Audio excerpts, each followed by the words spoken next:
Good evening, everyone.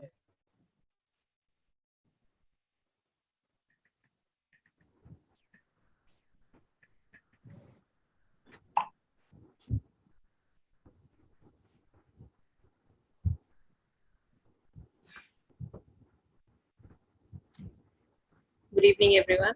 Here we are with yet another interesting and informative session with DHMA. I, Dr. Sakshi, General Secretary DHMA, welcome you all to the monthly webinar for the month June 2022. The webinars, which are being conducted on regular basis since the beginning of lockdown in 2020, apart from the monthly CMEs which have been conducted regularly since it was established in 1932 by Dr. Yudhvir Singh on last Sunday of every month, to spread a word about homeopathy by bringing to you eminent homeopaths who are working day and night to serve humanity by way of homeopathy. Dr. Yudhvir Singh, he was the first health minister of Delhi, the first chairman of BHSD, where he held the position of chairman from 1958 to 1969. He founded Nehru Homeopathic Medical College and various charitable dispensaries in Delhi. Similarly, the last webinar, which was conducted by DHMA, it was a special session on the occasion of World No Tobacco Day with Dr. Rohan from Pune as the guest speaker, which was on 31st May 2022. The lecture was kept open for everyone to join and avail the benefits. And here I would like to say those who are yet not a member and wish to become one may visit our website www.dhma.in or write to us at dhmadelhi@gmail.com or contact us at 9711 423617. So now proceeding towards the event of the day, I would request our President Dr. Shweta Singh ma'am to please welcome everyone. Thank you, Dr. Sakshi, for this beautiful introduction of Delhi Homeopathic Medical Association. Firstly, my gratitude to our patent sir, Dr. B.P. Singh sir, and my greetings to all the viewers, all the keen learners, and the DHMA family members who are present today. Namaskar and welcome to our one and only Dr. Deepak Sharma, sir, our honorable speaker tonight. Everybody knows he is the heart of Orbit Clinics and DHMA too. So we are always eager to learn from him, always looking for such opportunities, as he has a unique understanding of materia medica, which is really interesting and proved to be useful in our day-to-day practice. We already saw the topic which he chose. It's wonderful, and so I guess we should not waste any more time, even a second, and begin this session. So welcome, sir. Looking forward to this wonderful learning about APS. Thank you for joining us. Thank you, Dr. Shweta. Thank you. Over to you, Dr. Sakshi. I would like to introduce our guest speaker of the day to everyone. The most dynamic homeopath I have ever known, powerhouse of DHMA, the individual who has played the major role in taking DHMA to such great heights, Dr. Deepak Sharma. He is a homeopathic physician as well as an educator, the founder director of Orbit Clinics, media operating executive at DHMA, international speakers on various channels. He is the general secretary of Mata Annapurna Mandir Samiti. He is the executive director of Homeopathy World Community based at USA. He is the chairman of World Homeopathic Awareness Organization based at Netherlands. He is live member of SDHA, South Delhi Homeopathic Medical Association, Liga Medicorum Homeopathica Internationalis, and Indian Institute of Homeopathic Physicians. Apart from these, he is the co-host of Health and Show, which is a live online TV show of HWC.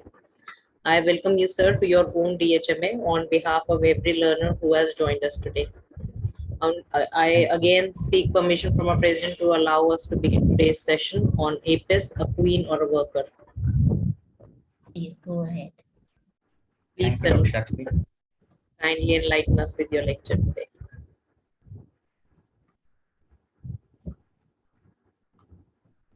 Thank you. सभी लोगों का स्वागत है मेरी एक छोटी सी बात को समझने के लिए और सुनने के लिए। अभी जितना भी डॉक्टर साक्षी ने मेरा इंट्रोडक्शन दिया है उसकी जगह एक मैं बहुत शॉर्ट कर देता हूँ कि आप ऐसा समझिए कि आप सब लोग एक टीचर हैं और मैं एक स्टूडेंट होकर के आपको एक प्रेजेंटेशन दे रहा हूँ, तो जो भी इसमें गलतियां होंगी वो मुझे जरूर बताएंगे। कोई भी डाउट होंगे तो मैं कोशिश करूंगा कि उसे क्लियर कर पाऊँ। वही है। टॉपिक मिला है एपीज के बारे में। तो पिछले कुछ दिनों से मैं एपीज के बारे में कुछ पढ़ रहा था, अपने स्टूडेंट्स को पढ़ा रहा था, तो पता नहीं क्या डॉक्टर श्वेता और डॉक्टर साक्षी के दिमाग में आया कि सर आप इसी पे एक लेक्चर ले लो। तो बहुत सारी बातें हुई कि एपिस एक क्वीन है या वर्कर है, क्योंकि हम सब लोग एपिस के बारे में आज बहुत कुछ जानेंगे। इससे पहले अगर आपको एक छोटी सी हनी बी का आपको एक जो इमेज दिख रही है, ये मैंने हर एक स्लाइड पे लगाई है, तो जब भी मेरी कोई स्लाइड चेंज होगी तो आप इसको प्लीज देखते रहिएगा। आपको सिर्फ इसको देखते देखते ही बहुत सारी बातें ना समझ में आ जाएंगी। ये मैंने बहुत अच्छे से चूज करी है पूरी एक पिक्चर बना करके। क्वीन और वर्कर के बाद में हम एसेंस निकालेंगे और सब लोगों से मैं क्वेश्चन पूछूंगा कि आपके हिसाब से क्वीन है या वर्कर है, फिर उसको सम अप करेंगे। तो ये एक छोटा सा प्रोग्राम है और ये प्योरली एक एजुकेशनल प्रोग्राम है, तो ये किसी को समझने में कोई दिक्कत ना आए, इसलिए मैंने बहुत थोड़ा सा समराइज किया है, कहीं एडिशंस भी किए हैं। और ज्यादातर एपिस मेलिफिका को लेकर के फीमेल्स पे काम किया जाता है हमारे होम्योपैथी के अंदर। तो मैं बात करूंगा कि एपिस मेल भी होते हैं, ऐसा नहीं कि सिर्फ फीमेल्स होती हैं, लेकिन क्योंकि स्टडीज फीमेल पे ज्यादा हुई है तो इसलिए बातें ज्यादातर एपिस की फीमेल पे ही होती हैं। तो जो भी अगर यहाँ पे कोई एपिस की फीमेल हो तो प्लीज किसी भी बात को गलत वे में ना ले, बस इसको समझे कि आखिर है क्या। थैंक यू डॉक्टर साक्षी, इतना अच्छा फ्लायर बनाने के लिए। डीएचएम तरफ से मैं फिर से एक सब लोगों को धन्यवाद करता हूँ मुझे बोलने का मौका दिया है। वो करते हैं, एपिस मेलिफिका को प्रूव किया था ब्रूनस सर ने। इनका नाम बहुत ही कम सुना होगा, बहुत सारे कम लोग इनको जानते हैं। इनका जो लिटरेचर है वो भी बहुत शॉर्ट है, मुझे मतलब बहुत मुश्किल लगी, शायद 14 से 15 दिन लगे हैं इस बात को देखने के लिए कि ब्रूनस सर ने और क्या क्या प्रूविंग करी थी या उन्होंने होम्योपैथी में क्या काम करा उनके लिटरेचर को ढूंढने में। खैर आज हम सिर्फ एपिस पे बात करेंगे, तो इसका कॉमन नेम है हनी बी। एपीएम वायरस भी बहुत सारी बुकों में लिखा हुआ है, लेकिन एपीएम वायरस का जो संबंध है वो एपिस मेलिफिका से एग्जैक्टली नहीं है। एपीएम वायरस से इन्फेक्टेड कुछ चीजें थी, या पहले के जमाने में ये माना जाता था कि कुछ ऐसी बीज हैं जो एक वायरस की तरह काम करती हैं, जब काटती हैं तो एक बहुत सारी इन्फ्लेमेशन ले आती हैं। कुछ लोगों ने ये भी कहीं लिखा हुआ है कि एपीएम वायरस से इन्फेक्टेड हनी बी को मदर टिंचर के को बनाने के लिए लिया गया था, ये प्रूविंग के दौरान। इसका एग्जैक्टली इसीलिए मैंने इसको ब्रैकेट में रखा है। एपीएम वायरस का अभी तक कोई भी एग्जैक्ट सोर्स मुझे एपिस के बारे में या हनी बी से रिलेटेड होता हुआ नहीं नजर आया। फिर भी हम इसको आज की डेट में सिर्फ कॉमन नेम में हनी बीज मानते हैं, और ऐसा मानते हैं कि ये डेराइव होता है पॉइजन ऑफ हनी बी से।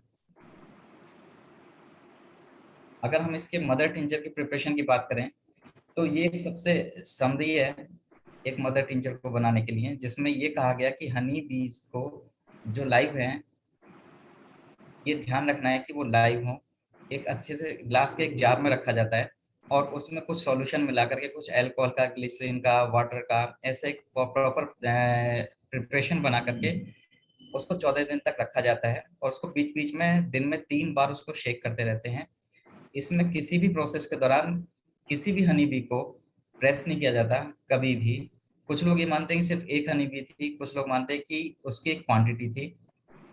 अभी आगे बताऊंगा कि क्या क्या फार्माकोपिया क्या क्या कहते हैं, लेकिन इसको ऐसे समझिए कि एक ग्लास में मधु, जो लाइव मधुमक्खियां हैं उनको लिया जाता है अभी भी, और उसमें एक सॉल्यूशन मिलाया जाता है अलग अलग तरीके के, अलग अलग क्वांटिटीज में मिला करके, जिसमें ग्लिसरीन जो प्योरीफाइड वाटर है और अल्कोहल है, ये सबसे मेन कंटेंट है। और 14 दिन तक दिन में 3 बार घुमा उसको शेक करा जाता है, और 14 दिन में इसका एक मदर टिंचर बन करके तैयार होता है। ये मैं लेमन लैंग्वेज में इसलिए बता रहा हूँ क्योंकि ये साइंटिफिक जो लैंग्वेज है मदर टिंचर्स की वो बहुत डिफरेंट है। इंडिया में बहुत सारी फार्मेसीज अलग अलग तरीके से इसका मदर टिंचर बना रही हैं। ऐसे ही पूरे वर्ल्ड में अलग अलग टाइप से जो फार्माकोपियाज हैं वो अलग अलग तरीके से मदर टिंचर को बनाते हैं, लेकिन जो कॉमनली है वो भी अभी डिस्कशन करेंगे। तो एक छोटा सा लेआउट है मदर टिंचर की प्रिपरेशन का एपिस के लिए। ये 3 अलग अलग तरीके के फार्माकोपिया हैं जो मुझे सीसीआरएस छोटी सी स्टडीज में मिले हैं, वहां से एक लिटरेचर मिला जो फार्माकोपिया है, उन्हीं का पूरा प्योरली डाटा है, उन्हीं के पेजेस हैं। इसमें ब्रिटिश फार्माकोपिया का भी एक छोटा सा लिटरेचर है। तो मैंने ऐसे छोटा छोटा एक कलेक्शन किया है और अलग अलग टाइप से अलग अलग एपिस मेलिफिका को बनाने के तरीकों के बारे में मैंने जाना। आज के टाइम में जब हम बात करते हैं कि अभी मैंने कहा कि एक मधुमक्खी को हमने ग्लास के जार में लिया, तो इसकी एक्चुअली डायमेंशन ये होती थी कि अगर ऐसी कोई मधुमक्खी है जिसका जो साइज है वो 15 mm का है, तो उसी को लिया जाएगा, ऐसा हमारी बुक्स में लिखा है। लेकिन होता क्या है कि इस मक्खी का एकदम साइज को मेजर करना, उस लाइव मक्खी को पकड़ना, उस लाइव मक्खी को जार में रखना, ये थोड़ा सा कठिन काम है। तो जो बीज होती हैं उनका एक ड्राई पाउडर मार्केट में अवेलेबल होता है। तो आज के टाइम में ज्यादातर कंपनियां जो मदर टिंचर बनाने के लिए यूज कर रही हैं वो ड्राई पाउडर यूज कर रही हैं। तो ये सिंपल एक फॉर्मूला हो जाता है जिसकी वजह से आपको मदर टिंचर बनाने में थोड़ी आसानी हो जाती है। लेकिन अगर एक्चुअल की बात करें तो हनी बीज जो ओरिजिनल है वो लाइव होनी चाहिए, और उनका जो एसेंस है वो उस सॉल्यूशन के अंदर जो मैंने बताया प्योरीफाइड वाटर, अल्कोहल और ग्लिसरीन, तीनों का एक मिक्सचर मिला करके उसमें 14 दिन तक रखा जाता है। 14 दिन तक दिन में 3 बार उसको शेक किया जाता है, तब जाकर उसका मदर टिंचर प्रिपेयर होता है। लेकिन आज के टाइम में बहुत सारी कंपनियां थोड़ी, क्योंकि हम लोग शॉर्ट टाइम की तरफ ज्यादा चलते हैं, तो आजकल ड्राई पाउडर यूज किया जाता है और उसके बाद उसका प्रिपरेशन, मदर टिंचर का प्रिपरेशन किया जाता है। नाउ अब चलते हैं एपिस मेलिफिका और हनी बीज की डॉक्ट्राइन ऑफ सिग्नेचर पे। अगर आपने इसकी डॉक्ट्राइन ऑफ सिग्नेचर को समझ लिया तो आप एपिस को समझने में बहुत आसानी हो जाएगी और आप समझेंगे कि एपिस एक्चुअल में क्या है। तो इसका सबसे पहला जो डॉक्ट्राइन ऑफ सिग्नेचर है जो मैच करता है वो है स्पीड। स्पीड का मतलब है ये अपने पूरे चक्र में, मतलब इनका जो हनी बीज का जो लाइफ साइकिल होता है वो 45 डेज का होता है, और 45 डेज में इतना रन कर लेती हैं कि पूरी धरती के 3 चक्कर मानिए, इतनी स्पीड है। ऐसे और भी बहुत सारे इंसेक्ट है, लेकिन यहाँ पे अभी डॉक्ट्राइन ऑफ सिग्नेचर एपिस की बात हो रही है। तो एपिस 3 पृथ्वी के चक्कर लगा लेती है अपने पूरी लाइफ में, मतलब इतना स्पीड से वो काम करती हैं। दूसरा जो इनकी सबसे खास बात होती है वो है शॉर्ट डिस्टेंस को मापना। आपने देखा होगा कि कभी भी मधुमक्खी जब भी कभी रन करती है और उसको किसी फूल तक पहुंचना है या किसी भी कंटेंट तक पहुंचना है या अपने किसी दुश्मन तक पहुंचना है, तो उसके लिए वो सबसे शॉर्टेस्ट डिस्टेंस अपने आप कैलकुलेट करती है।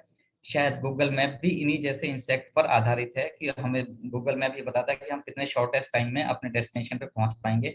इसीलिए इन हनी बीज के लिए प्रचलित है कि अगर आपने इनके छत्ते को छेड़ा, मतलब आपने इनकी फैमिलीज को छेड़ा, तो हनी बीज आपको छोड़ेंगे नहीं, आप कहीं भी चले जाएंगे। वो जानती हैं कि आप तक पहुंचने के लिए सबसे शॉर्टेस्ट डिस्टेंस क्या होना चाहिए, और आप कितना भी तेज भागेंगे लेकिन उसके बावजूद भी वो आप तक बहुत जल्दी से शॉर्टेस्ट टाइम में शॉर्टेस्ट डिस्टेंस को कवर करने तक पहुंच जाएंगी। अब बात आती है थर्स्टलेसनेस को। जब से मैंने ये टॉपिक मिला है, मैं इसको पढ़ना शुरू किया, तो मैंने इसकी थर्स्टलेसनेस को खोजना शुरू किया। और मुझे बहुत सारे लोगों ने, बहुत सारे जो होम्योपैथ्स हैं उन्होंने मुझे बहुत सारी बातें बताई कि थर्स्टलेस क्यों होती है, फीवर में थर्स्टी क्यों हो जाती है, बहुत सारे साइंटिफिक रीजन भी दिए। लेकिन आपको एक्चुअल बता दूं कि हनी बीज अपने पूरे लाइफ स्पैन में कभी भी पानी नहीं पी थी, या कभी भी आपने किसी भी मधुमक्खी को कभी भी पानी के पास बैठते हुए नहीं देखा होगा। यहाँ पे थर्स्टलेसनेस का डॉक्ट्राइन ऑफ सिग्नेचर ऐसे लिया जाता है कि जब आप एपिस को समझते हैं ना, और आपको आपसे हम लोग सीधे ये पूछते हैं कि आपकी पानी की प्यास कैसी है, तो पेशेंट कहते हैं सर बिल्कुल भी नहीं। तो हम एक्चुअली ये पूछना भूल जाते हैं कि आपको और कोई लिक्विड की प्यास है या नहीं। तो हमें अपने जो केस स्टडी है उसमें ये भी प्रीफर करना चाहिए, कहीं ऐसा तो नहीं है आपको जूसेस पसंद हो, कहीं आपको ऐसा तो नहीं है कि आपको रसेदार सब्जी पसंद हो, कहीं ऐसा तो नहीं है कि आपको रसेदार दाल पसंद हो, या कहीं ऐसा तो नहीं है आपको जो रसेदार चीजें होती है जैसे अच्छी फ्रूट्स हो गए या विटामिन सी से सब्सटेंस हो गए वो उनको पसंद ना हो। तो जनरली जब हम एपिस की बात करते हैं तो वो थर्स्टलेस सिर्फ पानी के लिए होती है, ऐसा नहीं है कि जूसेस के लिए। आप उनको कभी भी ऑफर करोगे कि मुझे जूस कि आप जूस पीना पसंद करते हो, तो ज्यादातर एपिस आपसे कहेंगे कि हाँ मुझे जूस अच्छा लगता है, मुझे फल खाने अच्छे लगते हैं। तो ये एपिस की खास बात होती है। तो थर्स्टलेसनेस का मैंने डॉक्ट्राइन ऑफ सिग्नेचर पे यहाँ से कनेक्ट किया है। ये जो 3 चीजें मैंने अभी तक बताई हैं, ये मैंने अभी तक किसी भी एपिस के लेक्चर में नहीं देखी हैं। ये मैंने खुद अपने एक पूरे 15 दिन के स्पैन में, जब से मुझे लेक्चर बोलने के लिए दिया है, मैंने सब कुछ स्टडी करके पूरी एपिस को आपके सामने रख रहा हूँ। तीसरा, एक जो जेलिसी वाला जो फैक्टर है, हम लोग सब लोग जानते हैं कि एपिस जैसी जेलिसी वाकई में कहीं नहीं देखने के लिए मिलती। और एपिस की जो जेलिसी है, मतलब अगर हमने किसी जेलिस पर्सन को एपिस दी है तो उससे वो ठीक भी होती है। तो ऐसा नहीं कि सिर्फ जो एपिस की फीमेल्स हैं या ह्यूमन बींग्स है सिर्फ उन्हीं में जेलिसी मिलती है, जो हनी बीज होती है उनमें भी बहुत जेलिसी होती है। इतनी ज्यादा जेलिसी होती है कि अगर मान लो उन वर्कर्स को ऐसा लगता है कि जो क्वींस है उनकी, अगर वो बच्चे पैदा नहीं कर सकते या नेक्स्ट मधुमक्खी नहीं बना सकती, तो सारे लोग मिल करके इतना जेलस हो जाते हैं कि वो उस मधुमक्खी को, जो क्वीन थी, उसको मार देते हैं। या अगर ऐसा लगता है कि उनके झुंड में कोई ऐसा है जो काम नहीं कर सकता या कोई गलत काम कर रहा है, तो भी वो उसको मार देते हैं। इतनी जेलसी होती है कि अगर एक छत्ते में जो क्वीन है वो सिर्फ एक ही रहेगी, कभी भी इनके झुंड में या कभी भी इनके परिवार में कभी भी दो एपिस या दो क्वीन नहीं मिलेंगी। दूसरी बात है फैमिली इमोशंस। इनका एक जो छत्ता होता है जहाँ पे एक क्वीन रानी पूरी छत्ते को संभालती है, ये इनका अपना एक परिवार होता है। फैमिली इमोशंस इनमें बहुत ज्यादा होते हैं। अगर आप इनके छत्ते को छेड़ोगे, इसे इसी तरह से एक डॉक्ट्राइन ऑफ सिग्नेचर लगाते हैं कि अगर आपने इनके छत्ते को भी छेड़ा या पत्थर मारा, तो ये आपको बख्शेंगे नहीं। पूरा परिवार एक साथ इकट्ठा होकर के आपको सबको, हो सकता है कि कुछ बुरे हाल में पहुंचा दे। सोलिटरी हैबिट्स में भी ऐसा ही है कि हाँ, ये अकेले रहना पसंद करती हैं, अपने झुंड के साथ रहना पसंद करती हैं। अगर आप इनको नहीं छेड़ेंगे तो ये सिर्फ छत्ते से लेकर के फ्लावर तक, फ्लावर से लेकर के अपने छत्ते तक, जब तक इनके छत्ते को नहीं छेड़ा जाता, जनरली आपको मधुमक्खी कुछ भी नहीं कहती। अगर वो मधुमक्खी आपको कुछ काट रही है, तो ऐसा जरूर उसके मन में आया होगा कि आपने कभी उसके छत्ते को या उसके परिवार को कोई ना कोई हर्टिंग की होगी।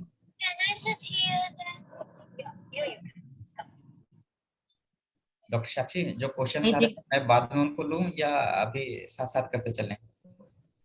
सर जैसे आप बोले एंड में करना होता है एंड में कर सकते हैं। ठीक है, एंड में करते हैं क्योंकि वो फिर डिस्टरबेंस आ जाएगा ना। हाँ जी, एंड में कर लेंगे। हाँ, किसी को कुछ अर्जेंट है किसी टॉपिक पे तो वो बीच में अपना माइक भी ऑन करके मुझसे पूछ सकता है। नाउ, जो डोमिनेंट मियाज में वो एंटीसोरिक मियाज में, इसका सब लोग जानते हैं। हालांकि जब हम बात करते हैं मियाजमेटिक बैकग्राउंड पे, तो हर एक मेडिसिन में अपने अपने मियाज्म होते हैं। सभी लोग हर मियाज पे अलग अलग तरीके से काम करती हैं। ऐसा नहीं है कि मैं सिर्फ इसको एंटीस्टोरिक पेशेंट्स में यूज करता हूँ। वो सिफिलिटिक भी हो सकता है, वो साइकोटिक भी हो सकता है, लेकिन उसकी डोमिनेंस की देखनी पड़ती है कि वो कहाँ पर है। अगर डोमिनेंस की बात करेंगे तो ये एक्चुअली एक एंटीसोरिक ज्यादा अच्छी मेडिसिन है। इंडिकेशंस ये सब आपको बुक्स में सब कुछ लिखा मिलता है, एब्सेस से लेकर के और वुंड्स तक सभी जगह बहुत अच्छे से काम करती है। लेकिन एसेंस निकाला जाए कि कहाँ काम करती है, तो इसका स्फीयर ऑफ एक्शन है सेलुलर टिश्यूज पे, और सबसे ज्यादा सीरस मेम्ब्रेन, जहाँ पर ऐसी मेम्ब्रेन्स हैं जो लिक्विड से भरी होती है, ऐसी ग्लैंड जो लिक्विड से भरी होती है, ऐसी स्किन के ऐसे पार्ट जो लिक्विड से भरे होते हैं। ज्यादातर यूरिनरी सिस्टम और किडनीज के लिए बहुत अच्छी मेडिसिन है। तो स्फीयर ऑफ एक्शन इसका वाकई में कमाल का है। हम कुछ केसेस डिस्कशन करेंगे और आप देखेंगे कि कितनी जल्दी से पेशेंट ठीक हुआ है। Now, causation. अब एपिस बनी क्यों, इसकी जेलेसी इतनी फेमस क्यों है? तो आपको बता दूं कि जो रिपर्टरी है, रिपर्टरी में एक सिंगल रूब्रिक है, माइंड जेलेसी विमेन इन। इसमें एपिस एक सिंगल मेडिसिन है। तो सोचो, जेलेसी में अगर इसी रूब्रिक के अंदर सिर्फ एक सिंगल मेडिसिन मिल रही है, और हम लोग जानते हैं जितनी भी ऐसी मेडिसिन है जो किसी रूब्रिक में सिंगल मेडिसिन मिलती हैं, उसमें ज्यादातर हमें बहुत सारे सिम्टम्स को पूछने की जरूरत नहीं होती है। अगर आपको एक सिंगल सिम्टम की कोई मेडिसिन प्रोमिनेंट मिल रही है, तो आप आंखें बंद करके दीजिए, हमेशा काम करेंगी। तो ये जेलिसी जो आई है, वो आई कहाँ से? वो ग्रीफ से, वो फ्राइड से, वो वेक्सेशन से, वो रेस से। और ये जो ऐसी चार टर्म मैंने जो चारों तरफ लिखी हैं, ये बहुत ही कॉमन है। अब कोई पूछेगा कि ग्रीफ क्या है, क्योंकि ग्रीफ तो हर एक में है, हर एक मेडिसिन में ग्रीफ है। तो इसका जो ग्रीफ है वो कहाँ से आया? इसका जो रेज है, रेज का मतलब होता है एक्सट्रीम गुस्सा। वैक्सीनेशन का मतलब होता है कि एक गुब्बार निकालना, अपना जो भी अंदर है बस एकदम से फूट करके बाहर निकाल देना। और ये सब कुछ, जो सब कुछ होता है वो सब जेलिसी की वजह से होता है। अभी जेलिसी में जब हम और बात करेंगे तो आपको समझ में आएगा कि इसका जो ग्रीफ है वो भी एक्चुअली जेलिसी से कनेक्टेड है। वो सिर्फ कनेक्टेड इसलिए है कि जो जेलिसी है वो भी इसकी एक अलग टाइप की जेलिसी है। अलग टाइप से मतलब कि जेलिसी तो करती है, लेकिन उसको एक्चुअली ये पता नहीं होता कि वो जेलिसी किससे कर रही है, क्यों कर रही है, उसका कारण क्या है। अपने आप को कभी कभी ऐसा भी दिखाती है कि मैं जेलिसी तो बहुत कर रही हूँ, लेकिन मुझे ये शो नहीं होने देना है कि मैं अंदर से जेलिस हूँ। कोई भी एपिस का पेशेंट आपको आकर के ये कभी नहीं कहेगा कि हाँ मुझे जेलिसी होती है। ये तो डायरेक्ट डायरेक्ट क्वेश्चन हो गया ना, कौन ये एक्सेप्ट करेगा कि मैं जेलिसी फील करता हूँ या करती हूँ? आपको पूछना पड़ेगा उसका अटेंडेंस से, या आपको दूसरे क्वेश्चंस पूछने पड़ेंगे कि आपके जो फ्रेंड्स हैं वो कहाँ पर हैं, वो क्या कर रहे हैं, आपके जो परिवार है बाकी लोग कहाँ हैं, आपके हस्बैंड हैं वो कहाँ कहाँ जाते हैं, तो जब हम ऐसे ऐसे क्वेश्चन करते हैं तो एकदम से जवाब आते हैं कि डॉक्टर साहब वो जो मेरी फ्रेंड थी पता नहीं उसको आता भी नहीं था कुछ भी, पता नहीं कैसे पास होगी, पता नहीं कैसे टॉप कर गई, मैं उसके साथ रहती थी, उसके साथ पढ़ती थी, लेकिन फिर भी पता नहीं वो टॉप कर गई। तो जब हम जेलेसी की बात करते हैं तो हमें कभी भी डायरेक्ट क्वेश्चन नहीं करना है, हमें उस क्वेश्चन को घुमा घुमा करके आपको ये पता लग जाएगा कि वो कितनी जेलेसी करती हैं। नाउ इसके माइंड पे चलते हैं। जेलेसी में एक बहुत नॉर्मल सी एक लाइन है, इन women jealousy mania from sexual irritation, dirty looking एक सबसे मेन सिम्टम है। इस सिम्टम को आप बिल्कुल पिक्यूलर, मतलब अगर कोई पेशेंट आकर के आपसे बोल रही है ना कि डॉक्टर साहब बहुत ही गंदा डिस्चार्ज है, मेरा फेस बहुत ही गंदा हो गया, मैं बहुत गंदी दिखती हूँ, जबकि है सुंदर। एपिस को मैंने आपको पहले ही बताया कि अब मेरी हनी भी जो साइड में है उसको देखते रहना। एपिस अपने आप में बहुत सुंदर होती है, गुड लुकिंग होती है, लेकिन उसकी जो डर्टी लुकिंग है, जो डर्टी वाला जो सब्सटेंस है वो बहुत ही ज्यादा है। ऐसी फुलिश, सस्पिशियस एंड जेलस, ये वो लाइन है जो मैंने बुक से सीधे सीधे ली, और ये बिल्कुल एज इट इज आज भी ऐसी ऐसी मिलती हैं। नाउ अब बात आई foolish, suspicious and jealousy. Foolish, foolish का मतलब आप सब लोग समझते होंगे कि ऐसी सस्पिशन जिसका एक्चुअली कोई लॉजिक नहीं है। जैसे बहुत सारे हमारे पास जब मेल आते हैं तो कहते हैं कि डॉक्टर साहब मेरी वाइफ का इलाज कर दो, पता नहीं मेरे को बहुत शक करती है। या ऐसी फीमेल्स या ऐसे मेल्स जो अपने पार्टनर पे डाउट करने लगते हैं, ऐसे फ्रेंड्स जो अपने फ्रेंड्स पे डाउट करने लगते हैं। एक फ्रेंड जो उसके लिए बहुत कुछ कर रहा है लेकिन उसके करने के बावजूद भी उसको लगता है कि नहीं, मेरा नहीं है। तो ये जो ऐसी सस्पिशन होती हैं, जबकि हम मेरे पास ऐसे बहुत सारे पेशेंट आते हैं, जैसे अभी थोड़े दिन पहले एक मेल पेशेंट आया, तो मैं उसकी वाइफ का अस्थमा का ट्रीटमेंट कर रहा था, लेकिन उसने क्या क्या सोचा कि जब हमने हमारे स्टूडेंट ने उसको बैठ करके केस टेकिंग करी तो उनको लगा कि डॉक्टर साहब ना कुछ मेंटल्स पे भी काम करते होंगे और कोई दिमाग के डॉक्टर भी होंगे। तो मुझसे चुपके से अंदर से आकर के कहता है कि डॉक्टर साहब आप ना उनको ठीक कर दो कैसे भी करके, क्योंकि वो ना बस यही शक करती रहती है कि मेरा कोई अफेयर है या नहीं। मैंने कहा अच्छा। मैंने कहा बात करते हैं, मैंने कहा बुलाते हैं अंदर। हमने बुलाया उसको, देखा और वाइफ से पूछा कि आपको कैसे लगता है कि ये कहीं इनका कोई अफेयर है। कह रही डॉक्टर साहब बस लगता है। मैंने कहा कोई प्रूफ है? कह रही कि नहीं। मैंने कहा कहीं मैसेज में पकड़े गए? तो कह रही कि नहीं। मैंने कहा इनके मोबाइल में कोई फोटो देखे गए? वो कहती कि नहीं। तो मैंने कहा फिर क्या? कह रही कि नहीं, मुझे फिर भी लगता है कि ये कहीं और चले जाएंगे या ये कहीं और से जाकर के मिलते हैं। तो अब ऐसी जेलेसी या ऐसी सस्पिशन जिसके कोई लॉजिक ना हो, ऐसी सस्पिशन वो अलग हैं जिनकी कंटेंट या जिनके पार्टनर्स एक्चुअल में कुछ गलत कर रहे हैं। ये सीपीआर में होता है। मैं आपको थोड़ा कंपैरिजन बताता चला जाऊंगा कि जब भी कभी ऐसी कोई पेशेंट आता है आ जाए जिसके पास कोई फुल प्रूफ लेकर के आए कि डॉक्टर साहब ऐसे ऐसे देखो मेरे हस्बैंड ऐसे कर रहे हैं और मुझे इसका इन पर शक है, तो वो डायरेक्शन अलग है। लेकिन ऐसी सस्पिशियसनेस जो बिल्कुल फुलिश है, जिसके कोई लॉजिक नहीं है, वो ज्यादातर एपिस में मिलती है। अपनी रुकिंग को लेकर के हमेशा जब मैं पीसीओडी के लिए मेडिसिन को पढ़ाता हूँ तो सबसे पहली मेडिसिन जो है एपीसी रखता हूँ, क्योंकि एपीसी एक टीनेजर्स की मेडिसिन है, जहाँ पे मिनार्की जब फीमेल्स में शुरू होती हैं या जो मेल्स हैं वो डेवलपमेंट में शुरू होते हैं अपने सेक्सुअल ऑर्गन को लेकर के, वहीं से एक इरिटेशन शुरू हो जाती है। फीमेल को लगता है कि यार ये पता नहीं मेरी दोस्त का बॉयफ्रेंड इतना अच्छा कैसे मिल गया, वो बॉयफ्रेंड मेरा होना चाहिए था, वो कैसे पास हो गई, वो कैरियर में अच्छी हो जाएगी, मैं तो अच्छी नहीं हुई। तो ऐसी ऐसी सस्पिशंस और ऐसी जेलेसी एक बहुत बड़ी बीमारी को जन्म देती है आगे चल करके। लेकिन ये जो जेलेसी है ये किसी काम के नहीं है। हम उससे पूछते हैं, ऐसी पेशेंट से हमने पूछा कि मैंने कहा आप ये बताओ कि आपने अपने फ्रेंड से का जो कैरियर है उससे आगे निकलने के लिए कुछ किया? तो उसने कहा कि हाँ सर मैंने मेहनत तो बहुत करी और बल्कि उसके साथ ही पढ़ती थी, लेकिन वो निकल गई, मैं रह गई। तो वो क्यों रह गई? क्योंकि वो अपनी जेलसी में रही। वो सिर्फ अपनी जेलसी के कारण अपने जो कैरियर है उसको नुकसान में लाती है और उसके बाद कहती है कि नहीं मैं बिल्कुल सेम थी लेकिन मैं पीछे रह गई और वो आगे निकल गई। Absolutely joyless. हमेशा ऐसा मन करेगा जैसे बिल्कुल पता नहीं क्या सड़ा हुआ सामान लेकर के आई है। परिवार वाले भी ऐसे ही कहते हैं। अगर आप इसकी डॉक्ट्राइन ऑफ सिग्नेचर देखेंगे तो वो जो रानी है ना वो अंदर ही बैठी रहती है वहां पर, और वो सिर्फ अपने आप में ही मस्त रहती है। वो ना कभी फ्लावर के पास जाती ना कहीं और जाती। उसका सिर्फ एक ही काम होता है, वो है सिर्फ नई जनरेशन को पैदा करना। और इसकी ये भी खास बात है, अभी मैंने सबसे पहली लाइन लिखी है, इन women jealousy mania from sexual irritation. ये सेक्स तो करना चाहती हैं, मतलब सेक्सुअल स्फीयर में बहुत एक्टिव होती हैं, लेकिन वो बहुत लिमिटेड है। इनके पार्टनर्स लिमिटेड हैं।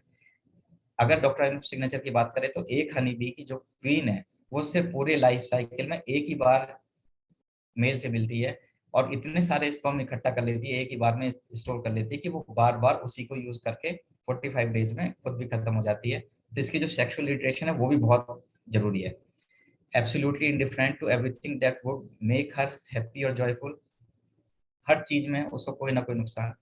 उसके जो फ्रेंड हैं वो उसको समझा समझा करके थक जाते हैं कि नहीं ऐसा कुछ नहीं है, आप हमारे साथ हो, आप हमारे जैसे ही हो, आप मेरे जैसी पढ़ाई कर रही हो। लेकिन उसकी जो जेलेसी है वो इसको बहुत ज्यादा खराब कर देती है। अगर मैं समझता हूँ, जितना मैंने एपिस को समझा है, कि अगर एपिस की जेलेसी इस एज में कंट्रोल हो जाए तो वो दुनिया पर राज करे, इतनी स्मार्ट होती है। लेकिन ये जेलेसी वाला फैक्टर जो है वो बहुत ही नुकसान करता है, और ये सिर्फ उसी पार्ट को नहीं, आगे। सर डेल्यूजन और सस्पिशियस में फर्क क्या है?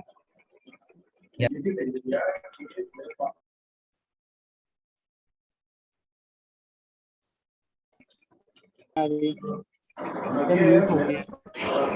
request everyone, please mute yourself, and Dr. Baljeet, we will take the questions at the end of session. कोई बात नहीं, कोई बात नहीं, ये अच्छा क्वेश्चन पूछा, बहुत पॉइंट का है, बहुत Okay, so you can take this. Doctor Baljeet बहुत अच्छा।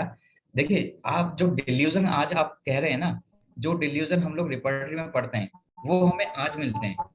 सोचिए डिल्यूजन कब आया, जब उस समय प्रूविंग हो रही होगी, मतलब जब कभी एपिस को प्रूविंग के लिए किसी पेशेंट को दिया गया होगा तो पेशेंट में ऐसा फील हुआ होगा, तो वो क्या था, डिल्यूजन था। और जो सस्पिशन है वो आज की एक कहानी है, वो एक सिम्टम है। तो सस्पिशियस है वो एक एक्चुअल सिम्टम लेकर के आता है। डिल्यूजन हमारे प्रूविंग के दौरान ऐसा लगा था पेशेंट को, डिल्यूजन का मतलब है कि ऐसा लगा था, लेकिन सस्पिशन आज हो रहा है। इन दोनों बातों में ये फर्क है।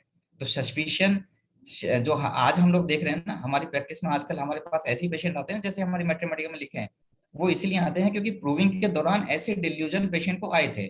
अगर वो एक्चुअल पेशेंट होते तो वो रिपर्टरी में कुछ और, वो सस्पिशन के नाम से लिखे जाते। Got it doctor Baljeet?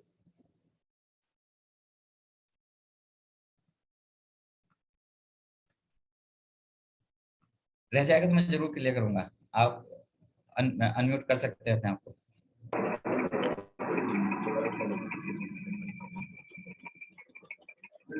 Okay sir. समझ में आया? हाँ जी सर।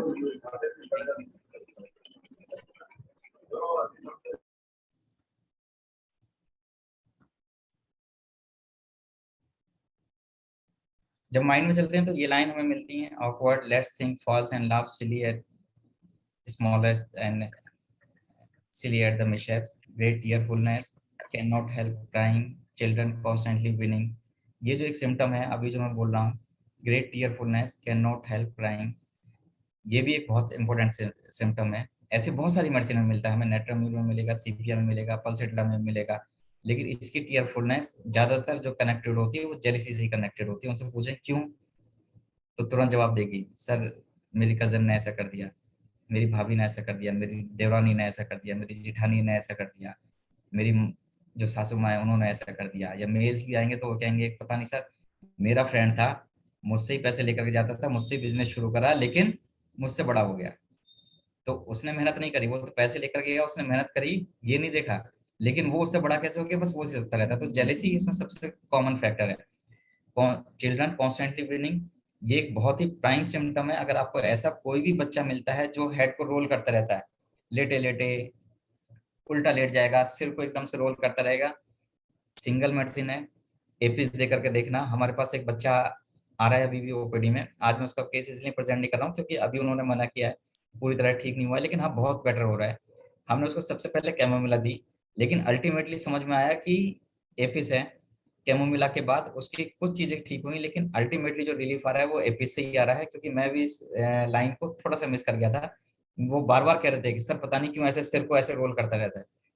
ये एक ऐसा सिम्टम है, ऐसे लाइंस हैं जहाँ पे आपको बहुत सारी लंबी केस टेकिंग करने की जरूरत नहीं है।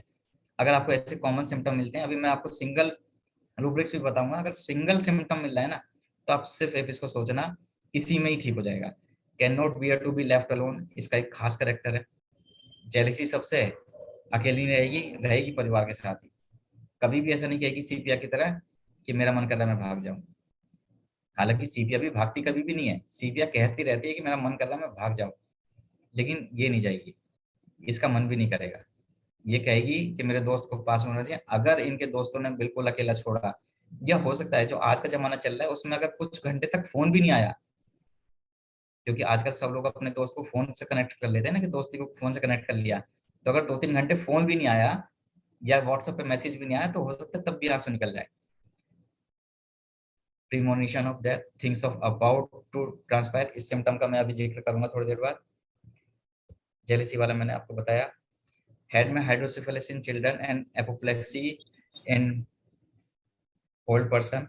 बोर्स हेड इनटू पिलो, जैसे मैंने अभी बच्चे के बारे में बताया। Boring of head backward in pillow in meningitis, ये खास करेक्टर होता है। ट्यूबरकुलर मेनिंजाइटिस का खास करेक्टर है कि बच्चा सिर दे दे करके मारेगा, बच्चा सिर को रोल करेगा। ये ट्यूबरकुलर मेनिंजाइटिस का एक खास फीचर भी है।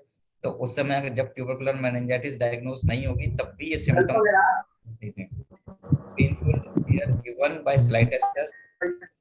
ऐसा मुझे अभी तक कोई परफेक्ट सिम्टम नहीं मिला, हालांकि बुक में लिखा है, लेकिन मैंने सबसे पूछ के देखा कि मैंने कहा आपको ऐसे हेयर से या ऐसा हेयर करने से कुछ फील हो रहा है, तो मुझे एग्जैक्टली तो नहीं मिला, लेकिन हाँ ऐसा बहुत सारे लोग बोलते हैं कि हाँ सिर में दर्द हो रहा है, बाल खींचने से मुझे परेशानी होती है, लेकिन स्लाइटेस्ट टेस्ट वाला ये मैं जो परफेक्ट सिम्टम अभी तक कहीं नहीं मिला है। मैं आपको जो भी बताऊंगा यहाँ पे वही बताऊंगा जो मैंने अपनी प्रैक्टिस में पाया है और जो बुक से लिया है, जो भी सोर्सेस हैं उसके बारे में मैं आपको जिक्र करूंगा। नाउ फीमेल पे आते हैं, क्योंकि फीमेल पे सबसे ज्यादा मेडिसिन प्रूव हुई थी। मेरे से बहुत सारे, जब मैं सेमिनार देता था या अभी वेबिनार में, बहुत सारे लोग मुझसे पूछते हैं कि सर हमेशा फीमेल की क्यों बातें आती हैं होम्योपैथी में, हर जगह फीमेल ही क्यों आती हैं। तो मैं उनको सबको समझाता हूँ कि ज्यादातर जो प्रूविंग हुई थी हमारे स्टालवर्ड्स द्वारा वो सब फीमेल्स पे हुई, क्योंकि फीमेल्स ऐसी थी जो प्रूविंग के लिए तैयार होती थी। मेल्स या तो सिम्टम नहीं देते होंगे या फिर वो कनेक्टेड नहीं रहते होंगे। और आज भी अगर देखा जाए तो सबसे ज्यादा सिम्टम्स हैं वो फीमेल्स पे ही हैं, क्योंकि हमारे पास स्टडीज वो हैं। हमने कभी भी मेल को लेकर के फीमेल को लेकर के सेपरेट स्टडीज कभी भी नहीं हुई है। हो सकता है कोई हमारी गवर्नमेंट जैसे CCRH या कोई भी और ऑर्गेनाइजेशन ऐसा कर रही हो, लेकिन अभी तक कोई ऐसा लिटरेचर प्रूव नहीं है कि एपिस को फीमेल पे क्या सिम्टम आए और मेल पे क्या सिम्टम आए। तो ये जो भी डाटा है उसको फीमेल ज्यादा आती है। तो इसके बारे में समझते हैं। Inflammation, induration, swelling and dropsy of right ovaries. Inflammation, induration, swelling and dropsy of the right ovaries, दोनों में बहुत कॉमन सी एक चीज है, स्ट्रेन पेन लेफ्ट ओवरी। ये ध्यान रखिए कि हम लोग हमेशा ये मानते आए कि राइट साइड एपिस जो है वो राइट साइडेड मेडिसिन है और रस्टॉक्स लेफ्ट साइडेड मेडिसिन है। एपिस राइट टू लेफ्ट जाती है और रस्टॉक्स जो है वो लेफ्ट टू राइट आती है। आपके पास जितने भी ऐसे केसेस मिलेंगे जिसमें आप एपिस सोचने के लिए तैयार होंगे, उसमें हमेशा देखेंगे कि जो राइट ओवरी है उसमें स्वेलिंग होती है, लेकिन पेन लेफ्ट ओवरी में होता है मैक्सिमम केसेस में। हम लोग कभी भी जब भी सिम्टम्स को देखते हैं तो ये एक बात समझनी पड़ेगी कि एपिस में ऐसा क्यों हुआ कि उसमें राइट ओवरी ज्यादा इफेक्टेड है और पेन जो है वो लेफ्ट ओवरी में आ रहा है। तो ये जब भी कभी प्रूविंग हुई होगी तो ऐसा ही आया होगा। अब किसी भी पेशेंट ने ऐसा किसने बताया होगा कि राइट ओवरी में स्वेलिंग हो रही है या लेफ्ट ओवरी में पेन हो रहा है? ऐसा कोई बता पाएगा?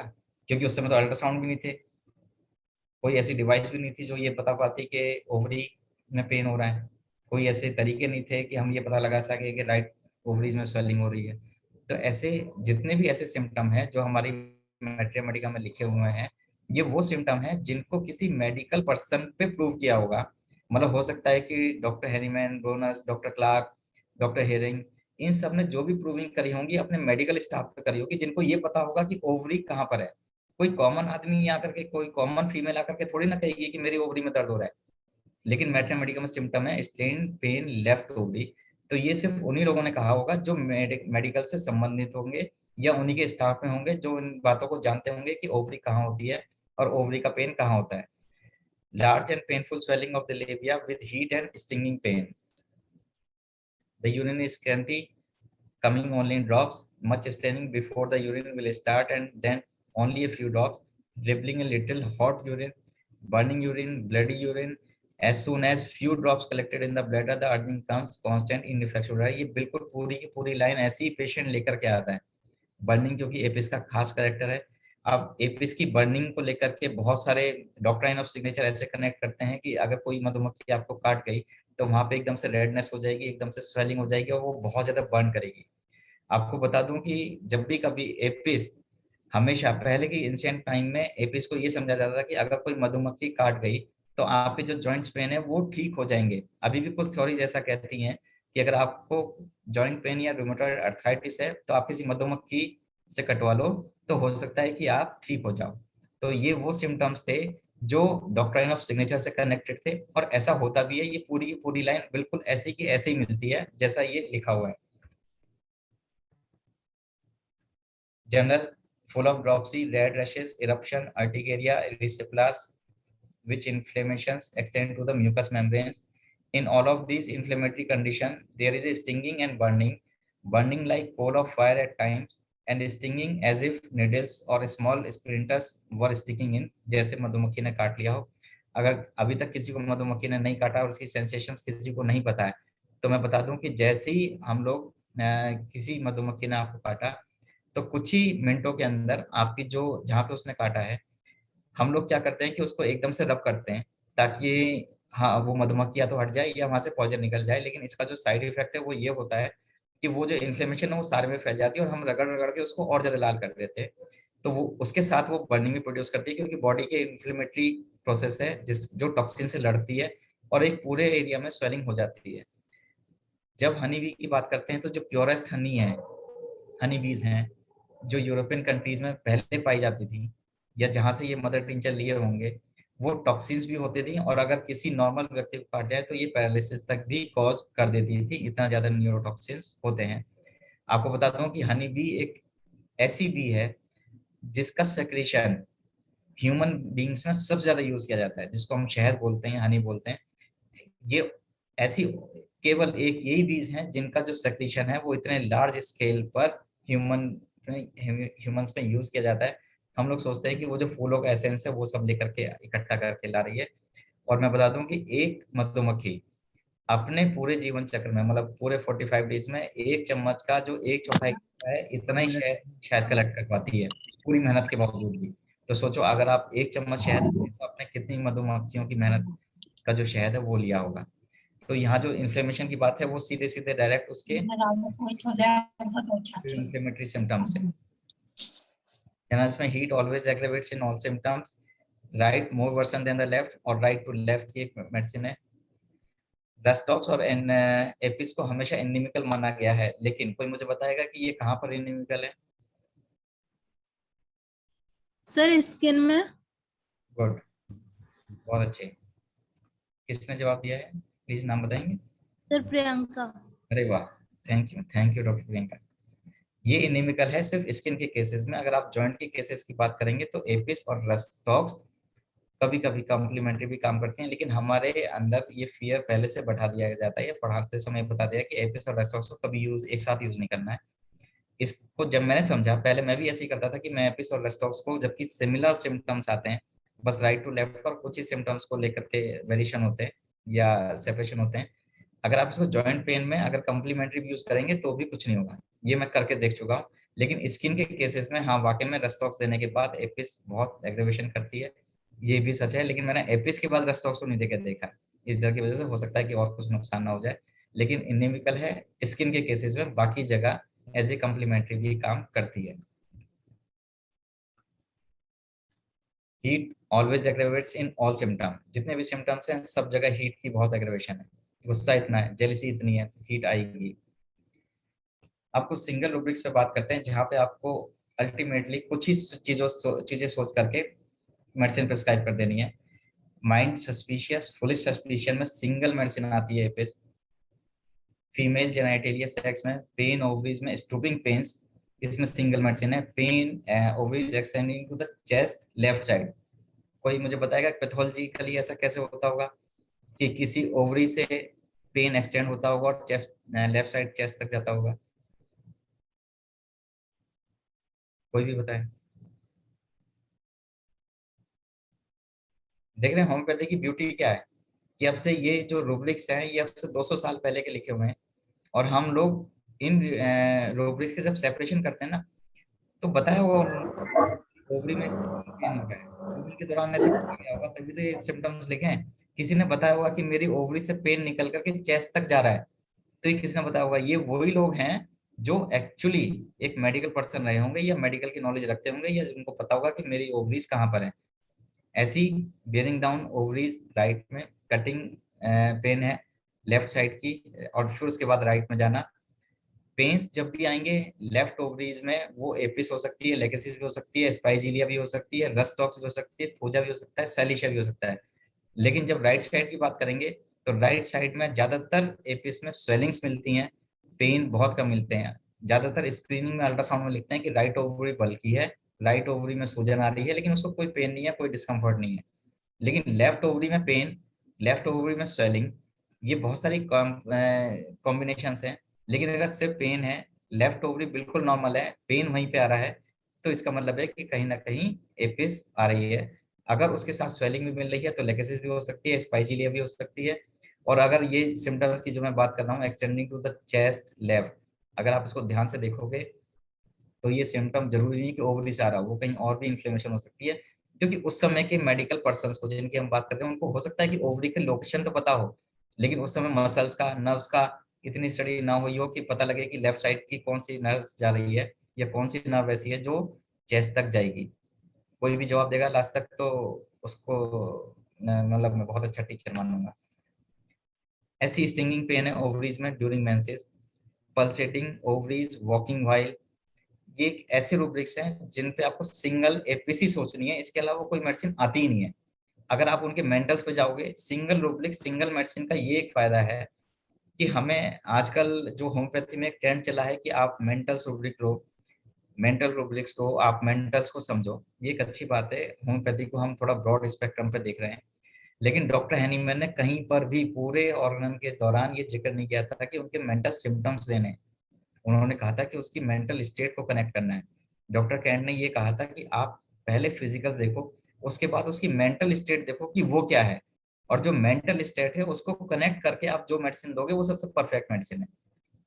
जब हम होम्योपैथी की बात करते हैं तो होम्योपैथी में आज भी ऐसे बहुत सारे लोग हैं जो कम से कम 100 पेशेंट पर डे देखते हैं, इन्हीं रूब्रिक्स के आधार पर सिंगल मेडिसिन देते हैं और बहुत अच्छे से काम करती हैं। ऐसे भी बहुत सारे लोग हैं जो यहाँ तक पहुंचने के लिए 4 घंटे भी लगा देते हैं। ऐसे भी बहुत सारे लोग हैं जो इसको पूरा दिन लगा देंगे एक केस्टिंग को, लेकिन अल्टीमेटली आएगी एपीसी। तो अगर आपको सिंगल रूब्रिक्स की नॉलेज है तो आपको पता लगेगा कि आपको बहुत ज्यादा घूमने की जरूरत नहीं, फिर तो आपको मेडिसिन कंफर्म करनी है, आपको लगेगा कि हाँ सब कुछ तो यार एपीसी जैसा ही है। ड्रीम्स, डर्टी रोड्स, डर्टी की मैंने अभी आपको कहानी बताई थी कि जो इसके मन में एक डर्टीपन वाला जो एक रूब्रिक है ना, वो इतना अंदर तक है, इसने सबकॉन्शियस माइंड तक है कि उसको हर चीज डर्टी रोड चीज दिखाई देती है। उसका जो डिस्चार्जेस है वो भी डर्टी है, उसको अपने शीशे में देखने में शक्ल अच्छी नहीं लगती है सुंदर। मेरी बीज बहुत सुंदर है जो मेरी पावर पॉइंट पे लगी हुई है। ऐसी एपिस भी होती हैं, लेकिन उनको पता नहीं गंदापन बहुत ज्यादा पसंद लगता है, कि मतलब उनको लगता है कि ये भी गंदा है, ये भी गंदा है, ये भी गंदा है। अपना परिवार बहुत अच्छा है लेकिन बाकी सब चीजें उसके लिए हमेशा गंदी लगती है, अपनी चीजें बहुत सारी गंदी लगती हैं। ऐसी skin eruption, rashes, weather from changes of weather के लिए सिंगल मेडिसिन है। ऐसी जर्नल्स जो आफ्टरनून में एग्रीवेट करते हैं 3 बजे से लेकर के 6 बजे तक, उसके लिए सिंगल मेडिसिन है।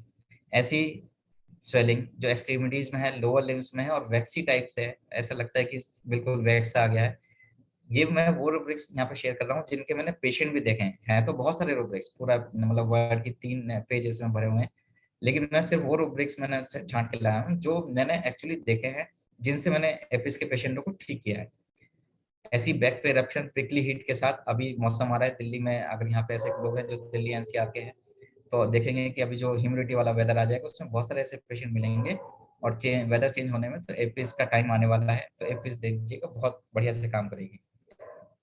ना अब स्टडीज करते हैं, एक केस के बारे में डिस्कशन करते हैं, बहुत ही अच्छा सा केस है। एक फीमेल आई हमारे पास 34 ईयर की, जिसके जो सिम्टम थे वो थे क्रैम्पिंग सेंसेशन था लोअर एब्डोमेन में 1.5 महीने से, और dirty red watery offensive discharge था पर वेजाइना 1.5 महीने से। उसकी 2 बार डीएनसी हो चुकी थी इसी दौरान 1.5 महीने के दौरान, लेकिन उसकी जो ब्लीडिंग है वो ठीक नहीं हो रही थी, उसके डिस्चार्जेस ठीक नहीं हो रहे थे, उसकी जो क्रैम्पिंग सेंसेशन है वो ठीक नहीं हो रही थी। क्योंकि यहाँ पे हम लोगों ने, क्योंकि जिस ओपीडी में ये केस आया वहाँ पे थोड़े बल्क ऑफ पेशेंट होते हैं, तो वहाँ पे हमने शॉर्ट में काम किया। मुझे लगता है कि जो रिटेंशन प्रोडक्ट है हमारे यूट्रस में, तो उसके लिए सिलिशा से बेहतर मुझे कुछ नहीं लगता। तो मैंने जो इसका फर्स्ट प्रिस्क्रिप्शन है वो इसी आधार पर सिर्फ सिलिशा 30 को दिया वाटर डोजेस में, फॉलोड बाय रोब्रामेड जो हमारी फेवरेट मेडिसिन है होम्योपैथिक की। तो सिलिशा 30 मैंने सिर्फ इसी बेस पे दी कि मैंने कहा रिटेंशन प्रोडक्ट है तो इस पे काम करते हैं। सिलिशा 30 को हमने वीक में 2 मतलब एक हफ्ते के बाद फिर से एक बार रिपीट करा था, लेकिन एक हफ्ते बाद भी उसको बहुत थोड़ा सा ही आराम हुआ क्रैम्पिंग पेन में। लेकिन उसके बाद फिर मैंने कहा अगर ये आराम नहीं हो रहा है, वो लेडी बहुत परेशान हो रही है, ऑलरेडी बहुत सारी मेडिसिन ले ले करके भी उसको आराम नहीं हो रहा है, तंग और हो गई है बहुत सारी चीज़ों को लेकर के। तो मैंने खुद उसकी केस चेकिंग करी और मैंने पाया कि उसका जो एक वर्ड था डर्टी वाला, कि डॉक्टर साहब बहुत गंदा सा डिस्चार्ज है, ऐसी डर्टी ब्लड एंड पस डिस्चार्ज फ्रॉम वेजाइना। उसकी फिर मैं थर्स्टलेसनेस पे गया, उसकी इरिटेशन पे गया, प्रेगनेंसी की। प्रेगनेंसी की इरिटेशन ये थी कि वो डीएनसी करा करा करके थक गई थी, 2 बार डीएनसी हो चुकी थी, उसके बाद प्रेगनेंसी उसको जल्दी जल्दी हो जाती थी, उससे कुछ और वर्ड्स ऐसे डिस्चार्जेस को देख करके जो भी उसने मुझे बताया उसके लिए मैंने एपिस 30 वाटर डोजेस दी। और उसके बाद एक हफ्ते बाद बहुत खुश होकर के आई, उसने कहा कि कोई ब्लीडिंग भी नहीं है, उसको जो गंदा डिस्चार्ज आता था वो भी अब नहीं आ रहा है, अब हमारे ट्रीटमेंट में नहीं है, क्योंकि हमने बिल्कुल ठीक करके उसको भेजा है। और 3 महीने से उसके जो मेंस्ट्रुअल साइकिल है वो भी बहुत अच्छे से आ रहे हैं। ये उसकी रिपोर्ट्स है। जो पहली रिपोर्ट है उसमें रिटेंशन प्रोडक्ट था, हालांकि हमने उसको जो लेफ्ट ओवरियन सिस्ट के बारे में पहले से आगाह किया था कि लेफ्ट ओवरियन सिस्ट आ रही है, इसके लिए हम अलग से ट्रीटमेंट देंगे। लेकिन उसका मेन कंसर्न था कि उसकी जो उस समय ब्लीडिंग थी, उसके जो डिस्चार्जेस थे वो रुक जाएं। हमने जब नेक्स्ट अल्ट्रासाउंड कराया तो हम कोशिश ये करते हैं कि जहाँ पर पहला अल्ट्रासाउंड हुआ है वहीं पर दूसरा अल्ट्रासाउंड हो, ताकि जो डॉक्टर जिसने पहले देखा है वही उसको देखे। तो सेम जगह से हमने रिपीट कराया। और जो रिटेंशन प्रोडक्ट था जो डीएनसी के बाद भी ठीक नहीं हो रहा था, वो एपिस ने एक ही बार में क्लियर कर दिया। और ये मैं नहीं कह रहा हूँ, ये मेरे पेशेंट ही कह रही हैं जिनको मैंने ठीक किया है।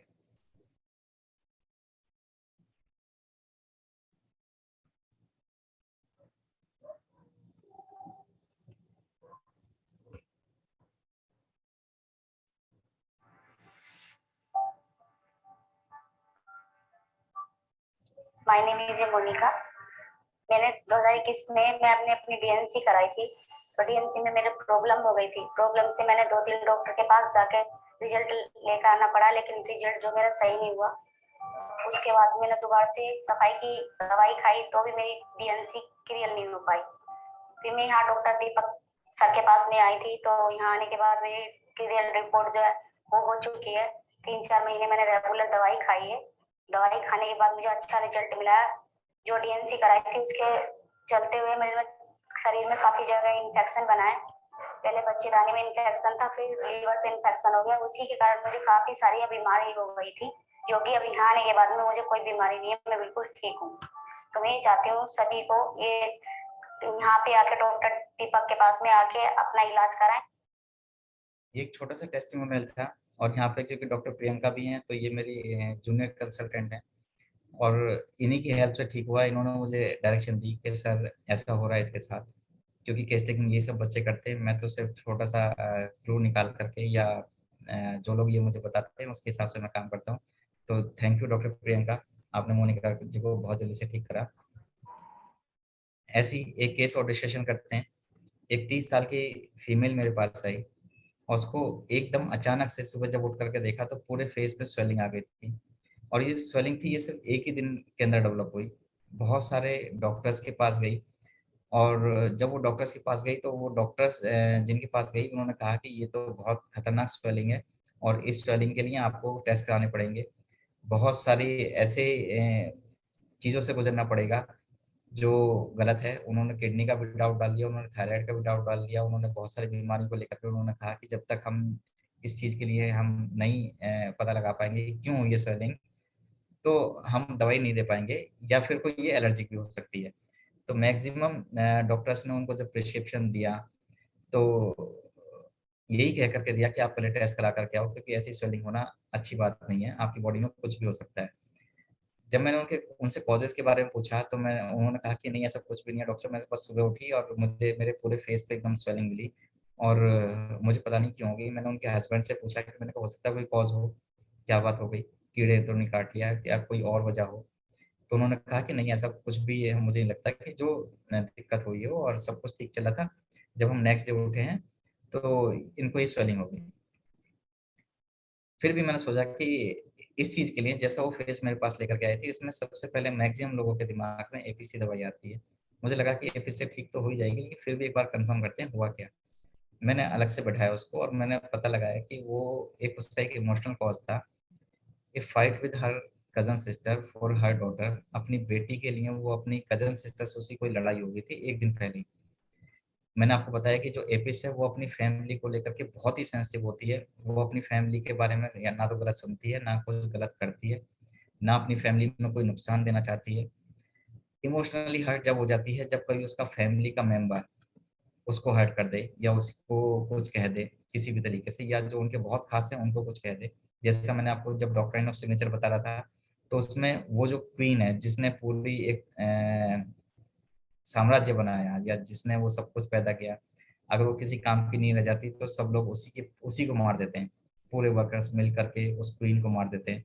तो ऐसे ही एपिस के साथ भी होता है। जब भी कभी एपिस को ऐसा लगता है कि मैं जो कर रही थी अपने परिवार के लिए वो ठीक था, लेकिन मेरी ऐसा उन्होंने सोचा और वो गलत था, मेरे साथ गलत हो गया, तो ऐसे बहुत और भी मेडिसिन में होता है। लेकिन जो एपिस है वो खासकर एक फुलिश सस्पिशियसनेस की वजह से ज्यादा बीमार होती है। मतलब मैंने जब इसके लिए इंक्वायरी करी तो इसके बात को मैंने हस्बैंड से भी पूछा, तो उसके हस्बैंड ने कहा कि हाँ मेरी सिस्टर ने कुछ इनसे कहा तो था, लेकिन जो भी कहा था वो इनके घर के बारे में कहा था कि आप घर में ऐसा कुछ सफाई करो या अपनी बेटी के लिए ऐसा पढ़ाओ या आप अपनी बेटी को ऐसे ऐसे सब कुछ कराओ, देखो मेरी बेटी को। तो जो ये पेशेंट थी वो अपने पे ले गई, अपनी बेटी के लिए वो बहुत ज्यादा हर्ट हो गई। तो ये एक ऐसे इमोशनल कॉज है जिनका कोई लॉजिक नहीं है। मतलब हो सकता है कि जो उनकी कजन सिस्टर है उन्होंने उसके लिए अच्छा कहा हो, लेकिन उन्होंने उसको कहीं और गलत सोच लिया। तो ये जो फुलिश जेलिसी है, फुलिश सस्पिशियसनेस है, ये बहुत ही प्रोमिनेंट है एपिस के अंदर। ऐसा बहुत सारी है। अगर आप जेलिसी की बात करेंगे तो लेकेसिस भी जेलस है, सीपिया भी जेलस है। सस्पिशियस में सीपिया टॉप पे आती है, आर्सेनिक टॉप पे आती है। लेकिन इनकी जो सस्पिशियसनेस है वो किसी ना किसी चीज को लेकर के कनेक्टेड होती है। यहाँ पर जनरली जो जेलसी कनेक्टेड होती है या तो अपने फैमिली मेंबर, मैक्सिमम अपने पार्टनर्स के साथ या अपने फ्रेंड्स के साथ। इसको अपने पार्टनर के साथ हमेशा बस यही लगता रहेगा कि वो गलत है, वो कहीं और जा रहा है, वो क्या कर रहा है। वो हो सकता है कि दिन में 10 बार कॉल करके पूछे कि आप कहाँ पर हो। वो हो सकता है कि ये पूछे कि आप वीडियो कॉल करके बताओ कि मुझे वहीं पे ही हो क्या नहीं। ये जो सस्पिशियसनेस है वो जब तो ठीक है जब उसका हस्बैंड कहीं गलत जगह जा रहा हो या गलत जगह पर आपको कुछ ना कह रहा हो। लेकिन जहाँ पर जो भी पार्टनर है, ऐसा भी हो सकता है कि वो हस्बैंड और वाइफ के लिए भी ऐसा कर सकते हैं कि अगर वाइफ गलत जगह जा रही हो तो उसका सोचना ठीक है, लेकिन अगर वो गलत जगह नहीं जा रहे हैं और वो एश्योर कर रहे हैं कि नहीं हम आपके हैं, तो फिर ऐसा नहीं होना चाहिए। तो जो एपिस मेल की जो एक जेलेसी वाला फैक्टर है, सस्पिशियसनेस वाला फैक्टर है, ये हमेशा उसको थोड़ा सा खराब स्थिति में ले जाता है। जब आप राइट साइड की मेडिसिन पढ़ते हैं तो हमेशा ऐसे इमोशंस के साथ कुछ जुड़े होते हैं। ये लेफ्ट साइड का जो मैंने ओवरीज का पेन बताया वो भी पार्टनर से सेपरेशन या पार्टनर के लिए सस्पिशियसनेस लेकर के आता है, जैसे लेक्सिस में भी है। तो एपिस और लेक्सिस की सस्पिशियसनेस में दोनों फर्क है। एपिस हो सकता है किसी को जान से मारे, लेकिन लेक्सिस इतनी हिम्मत रखती है कि वो किसी को जान से ही मार दे अपनी जेलसी के कारण। तो दोनों में फर्क है। है जी। जब इस केस को मैंने रिपोर्टराइज किया तो मैंने जैसे बताया कि सोचने पर ही वो एपिस आ रही थी। तो हमने जब रिपोर्टराइज किया तो भी उसमें जो हमने कॉमन सिम्टम्स ली उसमें भी सबसे पहली मेडिसिन आ रही थी। और आप देखोगे जो मैंने एपिस 30 है वो 30 CH में वाटर डोजेज में दी। आप लोगों को एक बात और बता दूं कि जो हम लोग प्रैक्टिस कर रहे हैं वो ज़्यादातर वाटर डोजेज में ही कर रहे हैं। हम लोग ग्लोब्यूल्स बहुत कम यूज़ करते हैं। जब बहुत ज़्यादा जहाँ जरूरत है सिर्फ ग्लोब्यूल्स की वहीं यूज़ कर रहे हैं, वरना ज़्यादातर वाटर डोजेज में ही हम लोग यूज़ कर रहे हैं। और आप जो रिजल्ट देख सकते हैं वो बिना किसी इन्वेस्टिगेशन के सिर्फ 3 दिन के अंदर वो ठीक हुई। ये वो लेडी है। आप इसका पहले का फेस देखो और बाद का फेस देखो। ऐसा फेस देख करके उसके हस्बैंड जो डॉक्टर्स हैं उन्होंने भी कहा था कि नहीं शायद किडनी की कोई स्वेलिंग, इसको कोई इंसेक्ट बाइट नहीं हुई। इसको कोई और दिक्कत नहीं आई, बस सुबह रात को सोई है और सुबह ऐसे फेस के साथ उठी और 3 दिन बाद वो एपिस मेल से ठीक भी हो गई। तो ये 2 ऐसे केसेस थे जो बहुत ही प्रोमिनेंट थे मेरे लिए। एपिस की मैंने सिंगल चीज़ों पे काम किया। सेम ऐसे ही अब जब हम बात करते हैं या मैं किसी को चार्ट पढ़ाता हूँ फीमेल्स का, तो मैं एपिस को शुरू करता हूँ टीनेजर से, फिर उसके बाद फ्यूचर आती है, एंजाइटी फॉर फ्यूचर आती है, वो ब्राइनिया एल्बा है। फिर उसके बाद इग्निशिया आती है, ऐसी कॉन्ट्रडिक्शन वो दिखाने के लिए कुछ भी करेगी। फिर उसके बाद नेट्रम्यूर 2 स्टेज में डेवलप कर लेती है अपने आप को, या तो वो पल्सिला बनेगी या वो सीपिया बनेगी। पल्सिला कन्वर्ट होगी सिलिशिया में और सीपिया कन्वर्ट होगी लेकेसिस में। तो ये एक ऐसा चार्ट है, जब मैं कभी पीसीओएस को पढ़ाता हूँ तो हमेशा इसी चार्ट को यूज करता हूँ। और फीमेल के टीनेजर से लेकर के उसके क्लाइमेटिक एज तक ये सबसे बेस्ट चार्ट है जो अभी तक हर जगह फिट हुआ है। हर जगह, कहीं भी ऐसी जगह नहीं है जहाँ पे फिट ना होता। हो सकता है कि पल्सिला कुछ एज के अकॉर्डिंग कहीं पहले या बाद में आ जाए, इग्निशिया पहले या बाद में आ जाए, लेकिन सीक्वेंस हमेशा किसी भी फीमेल का ज़्यादातर यही रहता है। ये मेरी अपनी एक स्टडी है, मेरा अपना एक चार्ट है। अगर हम सजेशंस की बात करें तो एपिस के बारे में मैं कुछ चीज़ें सजेशन करना चाहता हूँ कि मदर टिंचर्स को बहुत ज़्यादा यूज़ मत करिए। अगर हम बुक्स की बात करें तो हमारे बुक्स या जो हमारे फार्माकोपिया हैं उसमें भी ये लिखा है कि 3x से नीचे इसको यूज़ नहीं करना चाहिए, लेकिन फिर भी बहुत सारे डॉक्टर्स इसका मदर टिंचर अननेसेसरी यूज़ करते हैं। कभी कभी स्लो काम करती है, हालांकि मैंने इसे बहुत फास्ट रिजल्ट देखे हैं, लेकिन कभी कभी ऐसा बुक्स में लिखा है कि स्लो काम करती है, लेकिन इसके जो रिजल्ट्स हैं अगर वो एपिस है तो वो कंफर्म है, ये बात पक्की है कि वो ठीक तो जरूर करेगी। हम लोग कभी कभी जैसे बहुत सारी मेडिसिन का बहुत फास्ट रिजल्ट देखते हैं एक्यूट्स में भी, तो इसका भी आता है। वो डिपेंड करेगा कि आपने कौन सी एपिस को यूज करा है, क्योंकि अलग अलग फार्मेसीज अलग अलग तरीके से सब कुछ एपिस को बना रही हैं। एपिस ही नहीं बोला, बहुत सारी मेडिसिन को, लेकिन ये काम करती है।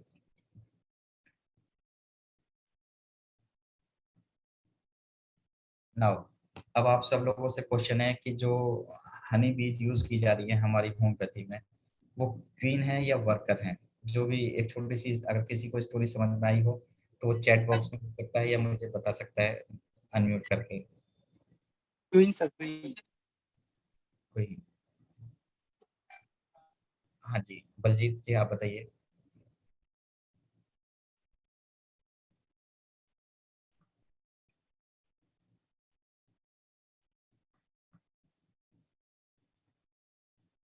क्वीन,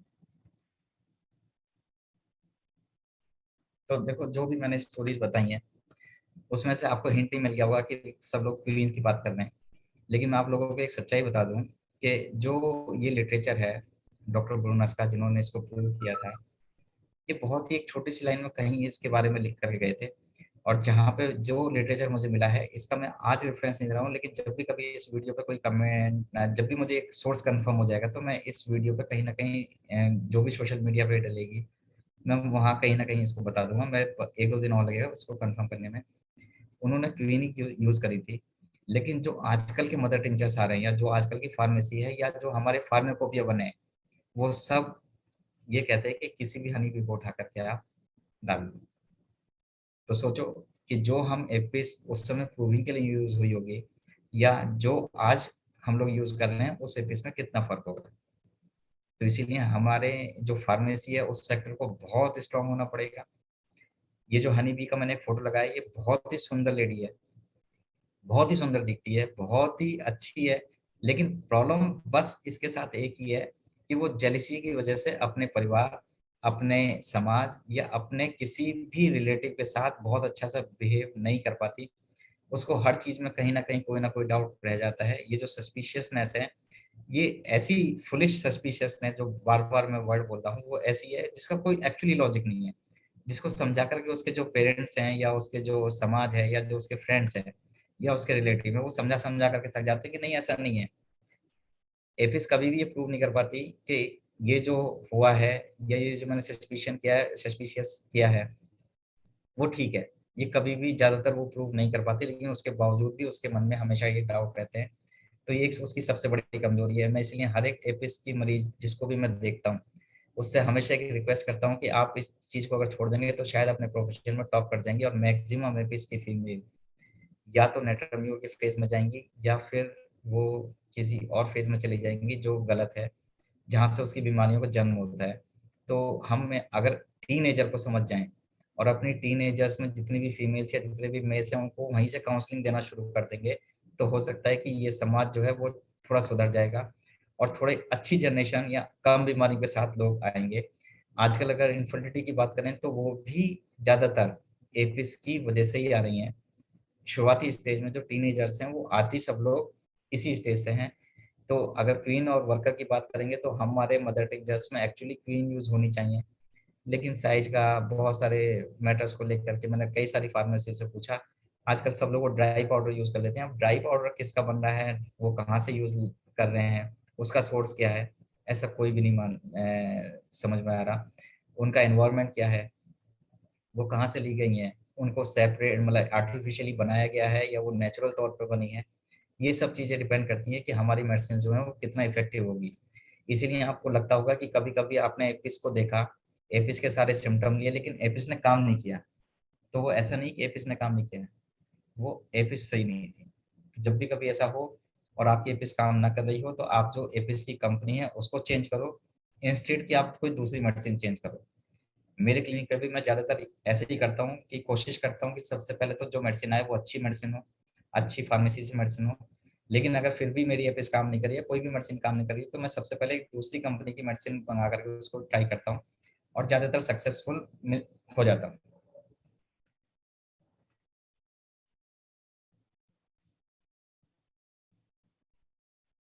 इस फोटो को देख करके क्या लग रहा है?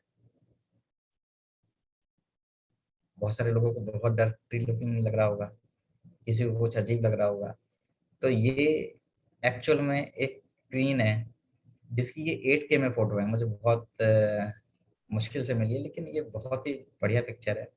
कुछ लोगों को देखने में बहुत अच्छी सी भी लग रही होगी। तो ये एक क्वीन है जो बहुत परफेक्ट है, बहुत इंटेलिजेंट है, बहुत ही अच्छी है, लेकिन उसके जो जेलिसी है वो सब कुछ खराब करती है इसके कैरियर को। हो सकता है इसकी सुंदरता को बहुत सारे लोग कहते होंगे नहीं यार ये तो बहुत ही बेकार है। तो ये सबके अपने अपने माइंड के परसेप्शन है कि हम लोग क्या सोचते हैं। Thank you. ये एक छोटा सा लेक्चर था। इसके जो रेफरेंसेस हैं मैं उनको जरूर बताना चाहूँगा। ज़्यादातर रेफरेंसेस हम करते हैं बुक से, लेकिन मेरे लिए डॉक्टर JH क्लार्क की बुक डिक्शनरी ऑफ मैथमेटिका है, की नोट्स हैं एलन के, कैंट की रिपोर्टरी है, सिर्फ कैंट की रिपोर्टरी को यूज़ करता हूँ। डॉक्टर R कांत हैं जो सिंपैथी के डायरेक्टर हैं, जो फार्मेसी जिन्होंने मुझे फार्मेसी के बारे में बताया। डॉक्टर मनीष सर ने मुझे थोड़ा मेंटल्स के बारे में बताया। डॉक्टर श्वेता सिंह ने मुझे फार्माकोपिया के सारे एसेंस दिए। डॉक्टर साक्षी गुप्ता ने मुझे एपिस के बारे में बहुत कुछ जानकारियाँ दी, और सबसे मेन बात है कि उन्होंने मेरे को एपिस पे बोलने के लिए मौका दिया। डॉक्टर ऋचा पवार ने एपिस की एक ऐसी चीज़ बताई जो मुझे आज सुबह ही पता लगी या कल ही पता लगी है। डॉक्टर आशीष गोयल ने मुझे कुछ और रूब्रिक्स पढ़ाए। डॉक्टर शार्विन यादव ने मेरी PPT बनवाने में हेल्प करी। डॉक्टर प्रियंका गोस्वामी ने मुझे केसेस में हेल्प करी। डॉक्टर साक्षी गर्ग, नेहा, ये मेरी प्रेजेंटेशन के लिए काम करते हैं। और सभी रेस्पेक्टेड स्टूडेंट्स को मेरा धन्यवाद कि इन सब ने मिल करके ये सब कुछ एक लेक्चर तैयार करवाया मेरा।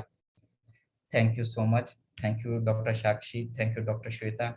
और अगर आप लोग मुझसे फिर भी कुछ पूछना चाहते हैं तो अभी पूछ सकते हैं। अगर बाद में कुछ रह जाएगा तो मेरे फ़ोन नंबर्स और मेरे ईमेल्स हैं, तो आप कभी भी इस पे कोई जानकारी ले सकते हैं। मैं कोशिश करूँगा कि आपको जल्दी से जल्दी जवाब दे पाऊँ। So thank you so much.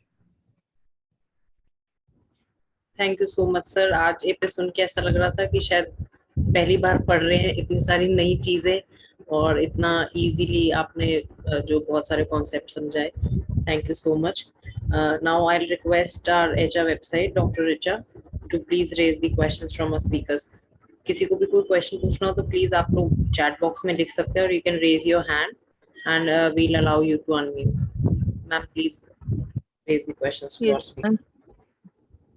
So, Usmali wants to know that he's having a doubt that I have read that there are various methods of preparing APIS, but according to Dr. Herring, the right way is grasping a bee with forceps and catching drop of virus on watch glass and then potentize it. Please elaborate on this. हाँ जी, बिल्कुल ठीक है। इन्होंने बिल्कुल जो कहा है, लेकिन जब हम फार्माकोपिया की बात करते हैं तो आज हमें वो बातें माननी पड़ेंगी जो हमारा फार्माकोपिया कह रहा है। आज कोई भी ऐसी लेबोरेटरी नहीं है जो किसी वायरस को पकड़ करके किसी बॉक्स में डाल दे या किसी भी हनी बी को फोर्सेप्स से, क्योंकि कभी भी जो भी मैंने फार्माकोपिया के अभी लिटरेचर्स दिए हैं उनमें एक बात बहुत अच्छे से क्लियर रखी है कि किसी भी हनी बी को क्रश नहीं करना है, किसी भी हनी बी को प्रेस नहीं करना है। ये खास लॉजिक है, मतलब आपको कभी भी हनी बी को प्रेस नहीं करना है, कभी भी आपको उसके साथ जबरदस्ती नहीं करनी है। अगर आप हनी बी के बारे में जानना चाहते हैं तो मुझे लगता है मुझे और 3 घंटे लग जाएंगे इसको समझाने के लिए कि हमें हनी बी को किस स्टेज में एक्चुअल में पकड़ना है। ये भी सब कुछ फार्माकोपिया में लिखा हुआ है। तो डॉक्टर हेरिंग सर ने ऐसा किया होगा, बिल्कुल ठीक है, लेकिन जो आज का फार्माकोपिया है वो ये नहीं कहता। पहली बात कि उन्होंने कहा कि फोर्सेप से आपने पकड़ा, तो ये पहला कंसेप्ट यहाँ गलत हो जाता है कि हमें एनईबी को प्रेस नहीं करना है, जबरदस्ती नहीं करनी है उसके साथ। फिर उन्होंने कहा था कि catching drop of virus on A watch glass. आप कौन सा वायरस ढूंढेंगे, क्योंकि जब डॉक्टर हेरिंग के जमाने में इस वायरस को सेपरेट करने के कोई भी मेथड्स नहीं थे, तो आप कैसे लेकर के आओगे कि कौन से वायरस को आपको सेपरेट करना है और कौन से वायरस की एक्चुअली ड्रॉप डालनी है। तो इसीलिए हम जो भी फार्मेसीज, अगर आप उनसे ये भी कहेंगे ना कि डॉक्टर हेरिंग ऐसा कह रहे हैं, तो भी आज की फार्मेसी ये कहेंगी, और रूल ये है कि जो भी फार्माकोपिया होता है वो उसी के अकॉर्डिंग चलेगी, वो हमारे कहने से नहीं चलती हैं। ये रूल सबके लिए रूल ही होते हैं। हो समझ में आया होगा। Okay, sir. Sir, Usmali also wants to know that he's saying that I have read a book where it is written that giving on a single symptoms or few symptoms might cure the case, but it will lead to some other disease few months or years after.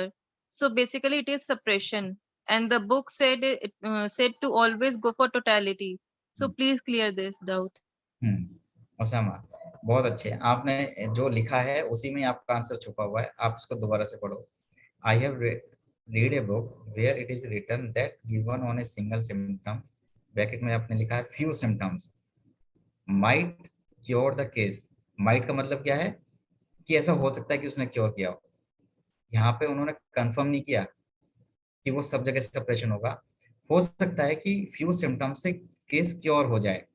जब हम बात करते हैं totality की, जो आपने मुझे आज कहा है, तो हमने एक बात सीखी है कि यहाँ पे टोटलिटी का मतलब ये नहीं कि आप 10 सिम्टम्स को एक साथ ले लो या ऐसे सिम्टम लो जिनकी कोई सिग्निफिकेंस नहीं है। टोटलिटी का मतलब है, डॉक्टर हैनीमैन सर ने ऑर्गेनल में टोटलिटी का मतलब बताया कि टोटलिटी ऑफ द सिम्टम, मतलब एक जो सिम्टम मिल रहा है उसकी टोटलिटी होनी चाहिए। ऐसा नहीं है कि आपने 100 सिम्टम ले लिया, उसमें से काम का एक भी नहीं है, उसकी टोटलिटी बना ली। ये टोटलिटी नहीं होती कभी भी। टोटलिटी का मतलब है कि आपने एक सिम्टम लिया, पहले उसकी टोटलिटी पूरी करो। उसका लोकेशन क्या है, उसकी सेंसेशन क्या है, उनकी मोडेलिटीज क्या है, उनके कॉन्कोमिटेंट्स क्या है, पहले एक सिम्टम की टोटलिटी जो है वो कंफर्म करनी है। उसके बाद जो भी मेन सिम्टम आ रहे हैं, हो सकता है बहुत सारी बुक में, मैंने कहा ना कि आजकल जो होम्योपैथी का एक ट्रेंड चला है वो बहुत ही अलग डायरेक्शन में, हो सकता है कि वो बहुत अच्छा हो, लेकिन उसकी सबसे खराब बात ये है कि वो 10 घंटे की केस टेकिंग करेंगे तब भी घुमा फिरा करके मेडिसिन वही आएगी जो उन फ्यू सिम्टम से पहले ही आ रही थी। तो कौन ठीक हुआ? आपको कान इधर से पकड़ना है चाहे इधर से पकड़ना है, एक ही बात है। माइटोकॉन्ड्रिया का एक ही काम है जो हमेशा से हर सेल में होता आया है, एटीपी का जनरेशन करना। ये सत्य है। आप इस माइटोकॉन्ड्रिया को कैसे पढ़ाओगे, आप उस एटीपी को कैसे जनरेट कराओगे, आपके ऊपर डिपेंड करेगा। तो यहाँ पे जो क्वेश्चन है उसी में आंसर लिखे कि माइट भी लगाया है। जो माइट वर्ड है यही अपने आप में बहुत अच्छी एक्सप्लेनेशन दे रहा है। तो ऐसा भी तो हो सकता है कि क्योर हो जाए, ऐसा भी तो हो सकता है कि वो सप्रेशन ना आए। तो ये तो आपको देखना है। हो सकता है अगर सप्रेशन आया तो इसका मतलब आपने हो सकता है कि पोटेंसी चूज गलत करी होगी, ऐसा भी तो हो सकता है कि आप जहाँ 6 की जरूरत है आपने 30 दे दी होगी, या हो सकता है आपने 10 दे दी हो, तो ये हो सकता है कि वो सप्रेशन दे दे। लेकिन जो सिम्टम सबसे पहले पेशेंट लेकर के आ रहा है आज की डेट में फिजिकल, सबसे पहले उस पर काम करना है। अगर उसके साथ उसकी मेंटल स्टेट कैच हो जाती है तो उससे परफेक्ट मेडिसिन कोई भी नहीं है, ये मैंने पहले भी बोला था। तो जरूरी नहीं कि सिंगल सिम्टम पे जाना है, आपको उससे कनेक्ट करो अगर लगता है। और मैंने देखा है कि जब फिजिकल रूब्रिक्स में सिंगल मेडिसिन जहां भी पड़ी हुई है उसके मेंटल स्टेट भी वैसी आती है, मेरे ये ऑब्जर्वेशन है। Hope you understand Usama. Okay, sir. So Dr. Thank you Baljeet so wants much, to. sir. हाँ उसामा, ये समझ में आया है कि नहीं, या ऐसे ही हाँ हाँ करते? समझ आया जो बताया कि सिंगल सिम्टम ही टोटालिटी भी काउंट हो सकता है, तो ये बात न्यू सीखी आज, तो I surely work on that. ठीक है, थैंक यू बेटा। Thank you sir. Sir, Dr. Baljit wants to know the role of APIS in case of vitiligo. अच्छा, role of Apis in vitiligo. हो सकता है डॉक्टर साहब, क्योंकि मैं विटिलिगो पे बहुत ज्यादा काम नहीं करता। काम मतलब मैं एज ए होम्योपैथ ये बात कहना अच्छा नहीं लगता, लेकिन फिर भी विटिलिगो के केसेस में जनरली एपिस की हमें अगर ऐसी कोई सेपरेशन या ऐसी कोई हिस्ट्री मिलती है जहाँ पर हमें कोई जेलिसनेस मिले, जैसे मैंने आज आपको पढ़ाई है, तो 100% काम करेगी। वो चाहे सोरियासिस हो, वो चाहे आपकी विटिलिगो हो या लिकोडर्मा हो या कोई भी डिजीज हो। जब भी कभी आपको ऐसा कोई सिम्टम मिलेगा जैसे मैंने आपको आज जनरल्स में और मेंटल स्टेट में बताया है, तो एपिस 100% काम करेगी।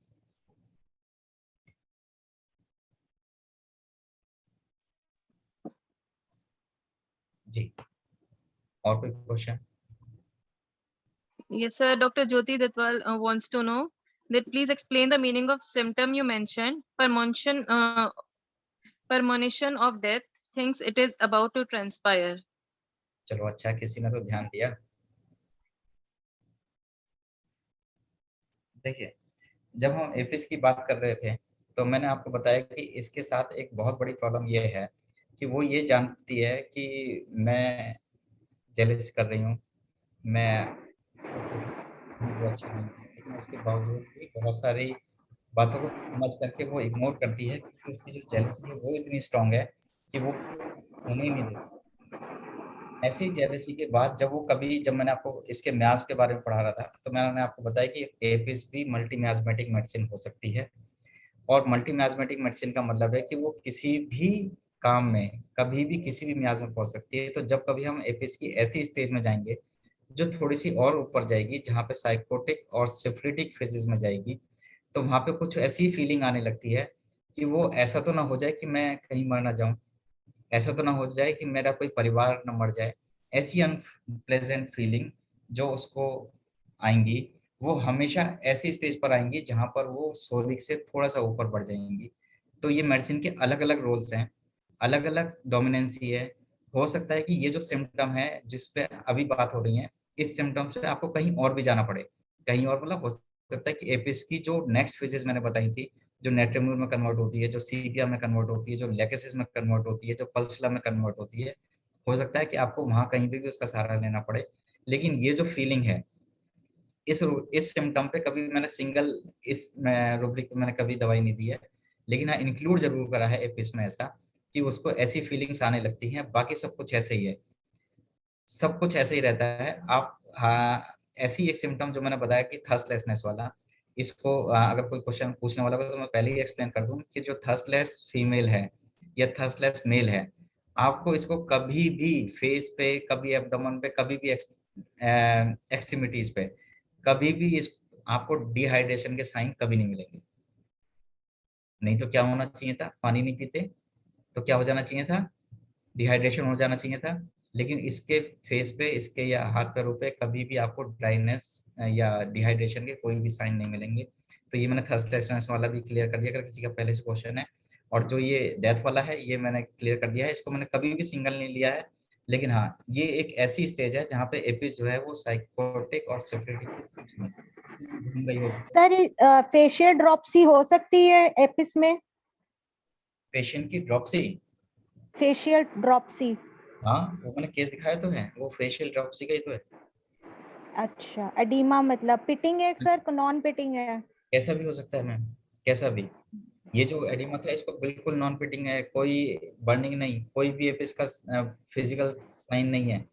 लेकिन फिर भी जो स्वेलिंग है, पफीनेस ऑफ स्वेलिंग, मतलब सीरस मेम्ब्रेन की जहाँ पे भी ऐसे सॉफ्ट एरियाज हैं, सबसे ज्यादा सॉफ्ट एरिया हमारी पूरी बॉडी में अंडर द आईज होता है।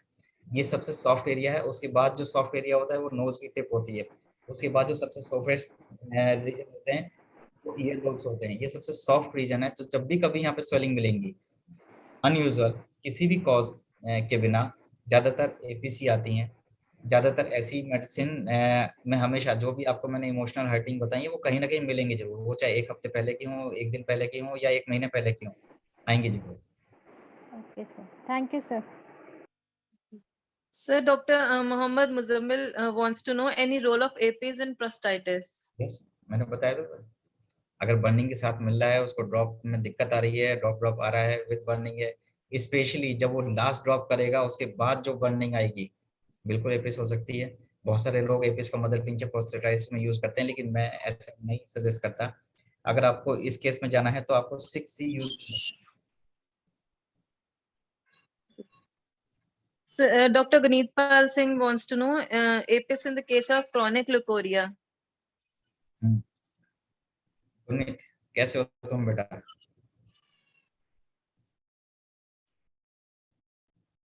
गुनीत, आप सुन रहे हो मुझे?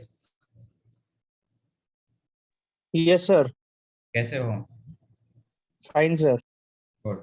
तुम्हारे स्टेटस देख करके मुझे बहुत अच्छा लगता है, और ऐसे स्टूडेंट जो हमेशा होम्योपैथी के लिए बहुत अच्छा काम कर रहे होते हैं। आपने जो अभी पूछा कि जो क्रॉनिक ल्यूकोरिया है, तो एपिस ऐसा है ही नहीं कि सिर्फ एक्यूट में काम करेगी। एपिस तो क्रॉनिक की बहुत बढ़िया मेडिसिन है। जब भी कभी कोई ऐसे केसेस आएंगे जहाँ पे आपको जेलिसीनेस, जो भी मैंने आज एपिस की बताई है, ऐसी सस्पिशियसनेस 100% काम करेगी, बिल्कुल confirm.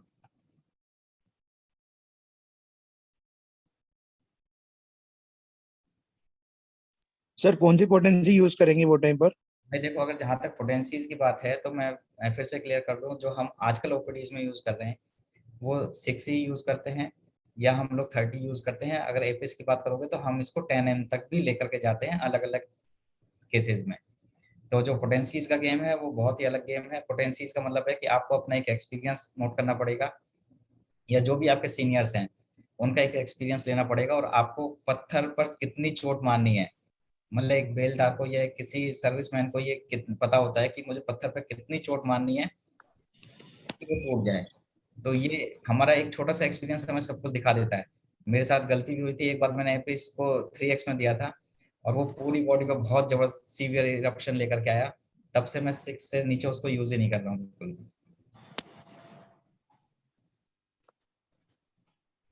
Thank you sir.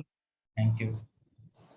So, Usma Ali wants to know, please explain the term mental state as you said. कौन सी वाली मेंटल स्टेट? अच्छा, तो टर्म यूज करिए। सर मतलब आपने बोला था ना कि डॉक्टर हैनेमन ने मेंटल सिम्टम्स की बात नहीं कही, मेंटल स्टेट की बात कही है, तो उसको थोड़ा एक्सप्लेन कर दीजिए। ठीक है, देखो मेंटल स्टेट का मतलब ये होता है कि आपके पास कोई ऐसा व्यक्ति आया, जैसे मैंने अभी सेकंड केस बताया, तो मैंने ये देखा कि वो कौन सी स्टेट में घूम रहा था। मतलब ये, मैंने उससे ये नहीं पूछा कि तुम्हें गुस्सा कितना आ रहा है, कि आपका मेंटल कम हुआ, लेकिन उसके साथ क्या हो रहा है।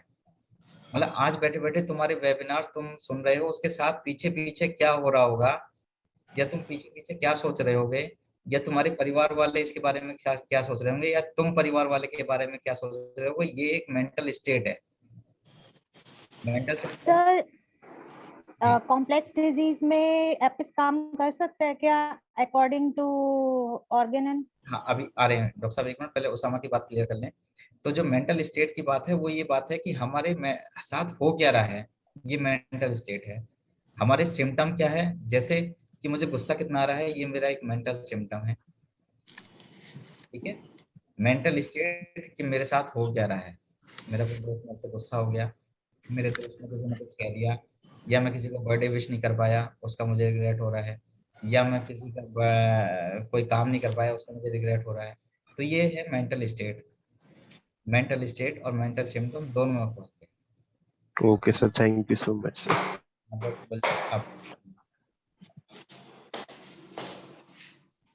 अब आपने कॉम्प्लेक्स डिजीज के बारे में पूछा। हाँ, कॉम्प्लेक्स डिजीज में देखो डॉक्टर साहब, कॉम्प्लेक्स डिजीज में जब मैं काम करता हूँ तो क्योंकि अलग अलग ओपीडीज में मैं अलग अलग तरीके से मेडिसिन देता हूँ, एपिस को मिला करके देते हैं। हाँ, ऐसी बहुत सारे जॉइंट पेन है जहाँ पे मैंने एपिस को यूज करा है और आनिका के साथ यूज किया है, 6 भी यूज किया है।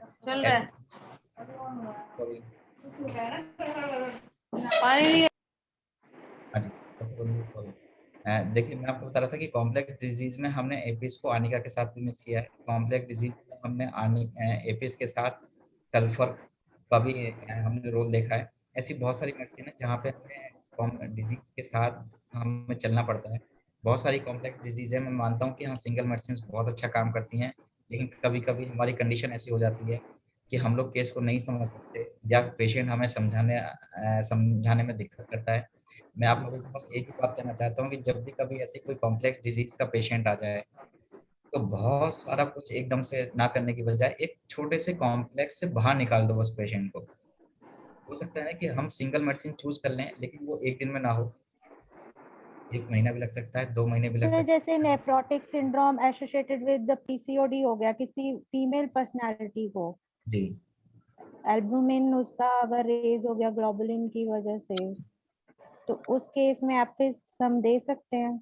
आप बिल्कुल दे सकते हैं, अगर सिम्टम आ रहे होंगे तो बिल्कुल। और आप ये देखो कि वो नेफ्रोटिक सिंड्रोम हो रहा होगा और तो जैसे सीआरएफ केसेस में होती है क्रोनिक रीनल फेलियर, हाँ देखो उसमें क्रोनिक पोटेंसी हम 1 m देंगे या 10 m? नहीं, जब भी कभी ज्यादा पैथोलॉजी मतलब लोअर पोटेंसी, ये Okay. हमेशा से एक फॉर्मूला याद रखना कि जितनी ज्यादा पैथोलॉजी होगी उतनी कम पोटेंसी देनी है, जितनी कम पैथोलॉजी होगी उतनी हायर पोटेंसी देनी है। मतलब अगर आपको लगता है कि मेंटल सिम्टम्स बहुत ज्यादा आ रहे हैं, फिजिकल कुछ भी नहीं है, तो आप हायर पोटेंसी पे जाओ। अगर आपको लगता है कि मेंटल से जो स्टेट है वो कम है, वो हमें कम समझ में आ रही है और हमें पैथोलॉजी पे काम करना है, तो आप लोअर पोटेंसी पे जाओ। मैं कभी सजेस्ट नहीं सर करता। कई बारी उसमें होम्योपैथ सॉफ्टवेयर में भी ना कई बारी आ नहीं पाती है चीजें, मैम वो जैसे हमें माइंड में क्लिनिकल हमारा पिक्चर होता है बट रिपर्टरी में वो निकालना औखा हो जाता है कई बारी। रिपर्टरी सिर्फ एक टूल है, उसको हमें एज ए टूल ही इस्तेमाल करना चाहिए। और जो जो रिपर्टरी है, जो भी सॉफ्टवेयर बनाए गए हैं, वो एक ह्यूमन मेड सॉफ्टवेयर है और वो ह्यूमन ने जो कैलकुलेशन दिमाग में आई वो उन्होंने भर दी। तो ये जो रिपर्टरी है ये हमारे लिए सिर्फ एक टूल है, ये कंफर्मेटरी नहीं है। कभी कभी ऐसा भी होता है कि हमारी रिपर्टरी में तो 10वें नंबर पे मेडिसिन आ रही है, वो ज्यादा इफेक्टिव होती है। हमें सिर्फ रिपर्टरी को एज ए टूल यूज करना है, कंफर्मेटरी कभी नहीं करना है। हम लोग यही गलती कर रहे हैं आजकल कि जो रिपर्टरी में पहले आया हमने उठा के दे दी, ऐसा कभी नहीं। Okay sir, thank you sir. So Dr. Deshraj Singh is saying the ovarian cyst causes chest pain. Please define the pathophysiology. Good Deshraj, मुझे उम्मीद थी तुम पूछोगे ऐसा क्वेश्चन। देखिए, जब हम राइट साइड में ऐसी बात करते हैं तो उसका एक प्रोमिनेंट साइन है, वो है एक्टोपिक प्रेगनेंसी का। और अगर हम लेफ्ट की बात करते हैं तो डायवर्टिकुलाइटिस एक ऐसी डिजीज है जहाँ पे ऐसा हो सकता है। अब हो सकता है कि जिस समय प्रूविंग हो रही हो एपिस की, तो डायवर्टिकुलाइटिस का पेन उस फीमेल को एक्चुअली ओवेरियन सिस्ट का पेन लग गया हो, लेकिन ऐसा सिर्फ डायवर्टिकुलाइटिस पैथोलॉजिकली हो सकता है। अगर राइट साइड में हो रहा है तो वो सिर्फ और सिर्फ एक्टोपिक प्रेगनेंसी में ऐसा होता है और कहीं नहीं होता, अगर आप पैथोलॉजी की बात करेंगे तो। नहीं सर, बेसिकली जब पेशेंट फर्स्ट टाइम आता है तो बेसिकली प्राइमरी कॉज में वो देता है कि हाँ मेरे को चेस्ट पेन है, लेकिन जब फॉलो अप के लिए आता है तो दैट्स बी क्लियर, मतलब समझ नहीं आता कि कैसे ठीक हो गया, कहाँ से ठीक हो गया। लेकिन many cases of they have मतलब patient are suffering from ovarian cyst, they are somewhere the finding the chest pain. वो तुम्हें जब भी समझ में नहीं आएगा जब पैथोलॉजी ठीक से नहीं पढ़ी होगी। अगर पैथोलॉजी पढ़ी होगी तो जरूर समझ में आ जाएगा एक ही बार। तो इस बार जब भी कभी तुम्हें ऐसा समझ में ना आए तो अपनी पैथोलॉजी की बुक उठा के देखना, सब कुछ समझ में आ जाएगा। और नहीं समझ में आए तो मुझसे पूछना, मैं जरूर बताऊंगा। हाँ सर, थैंक यू सर। जी सर मुझे एक जी गुनीत बताओ। सर कोई पेशेंट अगर आता है जिसको यूरिनरी कंप्लेंट्स है और साथ में उसका कॉन्स्टिट्यूशन मैच नहीं होता, जैसे आपने बोला सस्पिशियसनेस, जेलसी, तो क्या वो केसेस में दे सकते हैं? नहीं, अगर एपिस के फिजिकल सिम्टम आ रहे हैं तब। अगर एपिस के सारे फिजिकल सिम्टम आ रहे हैं और आपको मेंटल स्टेट नहीं मिली तो भी आप दो, क्योंकि एक्यूट है ना, आप यहाँ से निकाल लोगे फिर उसके बाद ठीक करो आराम से, कोई दिक्कत नहीं। देखो, अगर आप जहां तक एक बहुत लोगों के मन में ये आ गया ना कि सिर्फ सिंगल मेडिसिन दो और 6 महीने तक भूल जाओ, ये एक बहुत ही गलत कंसेप्ट है। इसके लिए मैं आपको बता दूं कि कहीं भी किसी भी हमारे स्टालवर्ट ने ये कह के नहीं गए कि आपको कैसे प्रिस्क्राइब करना है और सिंगल मेडिसिन देने के बाद आपको बहुत ज्यादा रिपीटिशन नहीं करना है, ये एक अच्छी बात है। लेकिन अगर कहीं भी जरूरत पड़े तो डॉक्टर क्लार्क सीधे कहते हैं कि आप उसको हर घंटे पे रिपीट कर सकते हैं, रिपीटेडली यूज कर सकते हैं। डॉक्टर क्लार्क ने यहाँ तक भी लिखा है कि अगर आपको 24 घंटे में कोई रिजल्ट नहीं मिल रहा है एक्यूट में, तो आप 24 घंटे बाद एक्यूट मेडिसिन चेंज करो, अगर आपको लगता है कि वो एक्यूट है तब। क्योंकि एक्यूट के सिर्फ दो ही फेट होते हैं, या तो वो इंसान को लेके जाएगा या खुद चला जाएगा। तो किसी भी एक्यूट में हमें सबसे पहले इंसान को बचाना है, ये सबसे प्राइम टारगेट होना चाहिए, मेरा तो यही रहता है। Thank you sir. Thank you.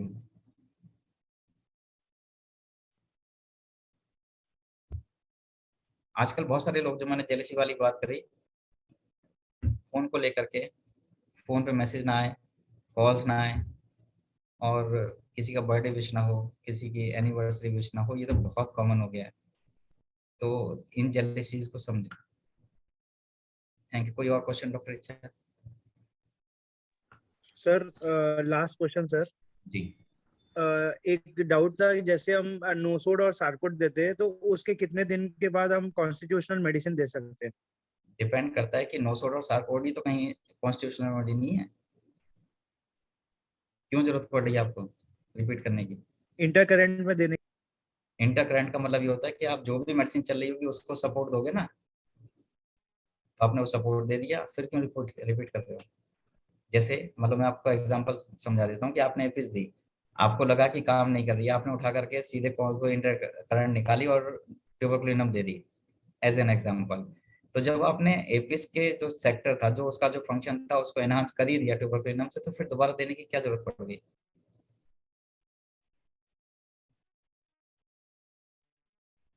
Got it? Yes sir, क्योंकि मैंने एक पेशेंट को पल्सेटिला दी थी और फिर उसके बाद इंटरकरेंट में मैंने मेडोरिनम दी। जी। तो उसके बाद मुझे डाउट था कि मेरे को पल्सेटिला पे आना चाहिए या वेट करना चाहिए। नहीं, वो इसका मतलब या तो पल्सर ठीक नहीं थी या मेडोरिनम ठीक नहीं थी। अगर फिर भी पेशेंट ठीक नहीं हो रहा तो दोनों में से कोई एक गलत था ना। वो आप जब भी करोगे जब आपका पेशेंट ठीक नहीं हो रहा है। जब आपका पेशेंट ठीक ना हो रहा हो तो मैं सिर्फ एक ही काम करता हूँ कि उसको बैठा करके चुपचाप एक दोबारा से नया फॉर्म बनाता हूँ, उसकी केस टेकिंग दोबारा कर लेता हूँ, बस। दोबारा समझो, कहीं समझने में गलती रह गई होगी।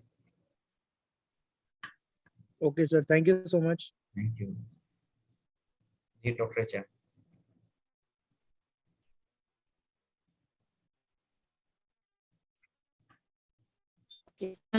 So I want to know that has affected a child of female or in life stages. Is there comedies with males too? Sorry, आपकी आवाज नहीं आ रही पूरी तरह से, क्या बोल रहे हैं? Maybe sir, there is some network issue. I'll read that question to you. It is asked by Usama Ali. Sir, as you depicted a chart for female troubles or the life stages, is there any such chart for male remedies too? हाँ, जब कभी mails पे बात करेंगे तो हम वो अपना चार्ट दिखाऊंगा जरूर, बिल्कुल बताएंगे। अभी इस पावर पॉइंट में तो इंसर्टेड नहीं है। Sir, I guess there's one more question from Dr. Ashok Madan. He has raised his hand. I'll request you, sir, to please unmute yourself and ask the question yourself. Dr. Deepak Sharma. नमस्कार जी, good evening, namaskar. I have just 3 points to ask you for the verifications. Although you answered me that situation little time ago about the situation of Apis and Rustox, if we have to change this remedy, how long generally we have to wait for to give the second remedy? As you talked before a little time about phosphorus and causticum, remains the same question that actually we should wait for few hours or we can repeat after 1 day, 2 days, something. How long? This is the first question. Better I will do after when you respond the next small question. Thank you. Thank you sir. अच्छा question है। देखिए sir, जब कभी Apis और रेस्टॉक्स को आपको देना हो तो मिनिमम 7 डेज का गैप रखना चाहिए। अगर कोई एक्यूट है तो एपिस के बाद या रेस्टॉक्स के बाद अगर आपको एपिस पे आना है, इन दोनों में से एक दूसरे पे जाना है, तो बीच में किसी ना किसी मेडिसिन को ले आइए। जनरली एपिस के बाद सल्फर देने से मैक्सिमम चीजें ठीक हो जाती हैं, आपको रेस्टॉक्स पे भी जाना नहीं पड़ेगा। तो ये हमें डिपेंड करना है। हमें ये आज हमने ये सीखा है कि रेस्टॉक्स और एपिस को बाकी जगह दे सकते हैं, लेकिन इसका मतलब ये नहीं है कि आप एपिस के बाद हर समय रेस्टॉक्स को देंगे। वो देखना पड़ेगा कि एपिस के बाद और क्या दे सकते हैं। मैंने नेक्स्ट डे भी चेंज करके देखे एक्यूट्स में, ठीक हुए पेशेंट सर। और जहाँ तक सप्रेशन की बात है तो सप्रेशन की बहुत लंबी कहानी है सर। हमारे यहाँ पे होम्योपैथिक जगत में इस समय सप्रेशन वर्ड को पता नहीं कहाँ से कहाँ पहुंचा दिया। तो ये नहीं सोचना है। जब सबसे पहले एक्यूट में कोई आ रहा है जिसका यूरिन पास नहीं हो रहा है, जिसका हेडेक कंट्रोल नहीं हो रहा है, जिसका चेस्ट पेन कंट्रोल नहीं हो रहा है, तब हमें सबसे पहले उसको चेस्ट पेन से निकालना है, उसका यूरिन पास करवाना है, उसका हेडेक रिलीव कराना है। हो सकता है ना कॉन्स्टिट्यूशन वही मेडिसिन काम कर जाए जो हमने एक्यूट में दी है, अगर नहीं करेगी तो कोई बात नहीं, जैसे ही उसका हेडेक ठीक होगा फिर उसके बाद ठीक कर लेंगे। Yes, of course. A little light upon the situation that you told about when you give the apis, about the pains yet you told could be better, means relief we will get it after giving the apis for the pains you told me before. Just a little. देखिए जहां तक sir pen और Apis की बात है, तो generally Apis के जो पेन है उसकी एक खास बात ये है कि वो हमेशा लार्ज जॉइंट में स्मॉल जॉइंट्स के साथ होंगे और हमेशा राइट साइड से लेकर के लेफ्ट साइड में ज्यादा जाएंगे। इनके जो पेन होंगे यूरिक एसिड के पेन की तरह बर्निंग पेन हो सकते हैं, लेकिन रस्टॉक्स इसके जस्ट अपोजिट है। रस्टॉक्स के पेन हमेशा लेफ्ट टू राइट जाएंगे। और जब भी कभी दोनों में से कंफ्यूजन आ जाए कि आपको रस्टॉक्स या एपिस में से कौन सी देनी चाहिए, तो इसमें से मैं सबसे पहले एडवाइस करता हूँ कि आप रस्टॉक्स की तरफ ज्यादा मूव करेंगे इंस्टेड ऑफ द एपिस, क्योंकि रस्टॉक्स एक वंडरफुल रेमेडी है जो कि आपके लिगामेंट्स तक को ठीक करती है। एपिस का हो सकता है कि सिर्फ इतना काम हो कि वो स्वेलिंग को ठीक कर ले और उसके पेन को कम कर दे, लेकिन दोनों में ये डिफरेंस है कि अगर आपको दोनों में कहीं कंफ्यूजन आ गई है, दोनों बिल्कुल सिमिलर पहुंच रही है, तो आप रस्टॉक्स को पहले यूज करेंगे। Just as you told about before, symptoms in the symptoms list, that the pain in the ovary or inflammation in the right ovary, as the apis is you're telling about, right, extending to the left chest, pain as it was, is a very particular symptoms to be noticed if we are going to write or prescribe apis.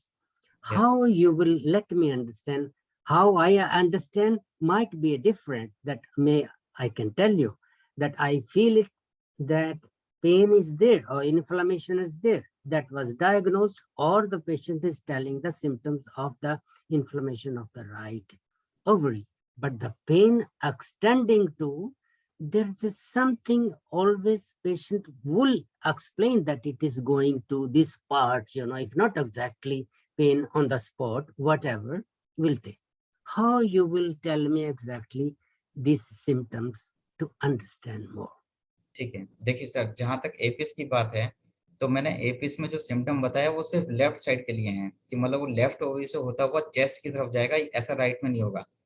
Right ovaries में inflammation नहीं होगी, लेकिन pen जो pen है वो left में होगा और राइट साइड में ज्यादा स्वेलिंग होगी, और राइट साइड पे ये सिम्टम नहीं है कि वो ऊपर तक जाएगा, वहां पे एपिस काम नहीं करेगी। दूसरी बात ये कि दोनों की डायग्नोसिस हो सकता है कि जब डॉक्टर्स प्रूव कर रहे हो इस मेडिसिन को, तो उस समय डायग्नोसिस ना बनी हो, लेकिन आज की डेट में डायग्नोसिस क्लियर है कि अगर राइट साइड में ऐसा कोई पेन होता है जो ऊपर चेस्ट तक जाता है, तो ऐसा एक्टोपिक प्रेगनेंसीज में होता है। अगर लेफ्ट साइड में जाता है तो ये डायवर्टिकुलाइटिस में ऐसा हो सकता है। जहां तक आप लेफ्ट साइड के ऐसी पेन की बात कर रहे हैं, तो अगर मेरे पास कोई ऐसा पेशेंट आ जाएगा जो ये कहेगा कि लेफ्ट साइड की भी ओवरी वाली जगह पर मेरे साथ पेन हो रहा है और वो ऊपर तक जा रहा है, चेस्ट तक जा रहा है, तो हो सकता है कि मैं उसमें कहीं ना कहीं स्पाइजीलिया को इंक्लूड कर लूँ, हो सकता है कि कहीं ना कहीं मैं उसमें लेकेसिस को इंक्लूड कर लूँ, हो सकता है कि मैं कोई और भी चीज़ इंक्लूड कर लूँ, जब तक मैं ये कंफर्म ना कर लूँ कि उसकी जो मेंटल स्टेट या जो बाकी जो सिम्टम्स हैं वो उससे मैच कर रहे हैं या नहीं। तो ये जरूरी नहीं है, हालांकि मैंने ये कहा कि सिंगल रूब्रिक है, ऐसे में एपिस मिलेगी जरूर, लेकिन उसके अलावा भी हमें बाकी सब चीजों को देखते हुए भी एक काम करना है कि उस समय बेहतर क्या है। उस समय बेहतर स्पाइजीलिया होगी तो हम स्पाइजीलिया देंगे। That's right. In the case one you told about that you gave 30 in many doses. Anyway, you answered in the next step that how you gave it many doses, that might be an acute stage, that you repeated the things, might be right thing, that we can give it anyway, apis repeatedly for 30 in water. Yes. Isn't it? Okay. Second, but before asking a last thing about this case of swelling of the face, that she had a quarrel with the sister-in-law in the house, I will just reconfirm. Thank you to homeopathic system and the apis that we are talking today. I had a patient of 45 years old woman that she was in treatment with Natrum muriaticum. Second day, she called me and sending me the photo of the face. As it happens that any of or many bees stinged her, that the face was really, if you show just large your hands, both hands together, it was really swelling, edema. And that was the only remedy, that Natrum, and it came to my mind as it was swelling, that I gave her 200 apis, and thank you to Apis, I should say. Second day, Dr. Deepak. Yes, I am here, sir. Okay, sir. Second day it was 50% and third day it was 90% better. I was so contented about the results, you know, not of myself what I did it, but the app is how it worked. That's a verification to your lesson today, because lesson was really something very special to understand more and more, to listen, because it need to listen again as you'll be sending this replay. I must see it very nicely. Last thing to talk about that lady that she called with the sister-in-law is my comments, and want to understand more psychologically the situation of that wife. The husband told it was nothing, it was just my sister who told, telling this thing. And she came with the verification with the black dress at that time, totally. Even the how you call it in our languages, chuni, she was having even of the black, this black color. But the psychological system and mind, state of mind, is a state of mind, because she took it very sense of jealousy that she attacked to her and telling why she have to do this, she have to do this. First thing, that she might be very right, that she felt that she was attacked by other person for my daughter and for myself. What I have to do, it's my business to do it, you know. Either my husband can tell it, but the sister-in-law comes, it's also attack in one sense that the sister-in-law told about. Might be Jerly, might be something. I'm not there because I didn't see her.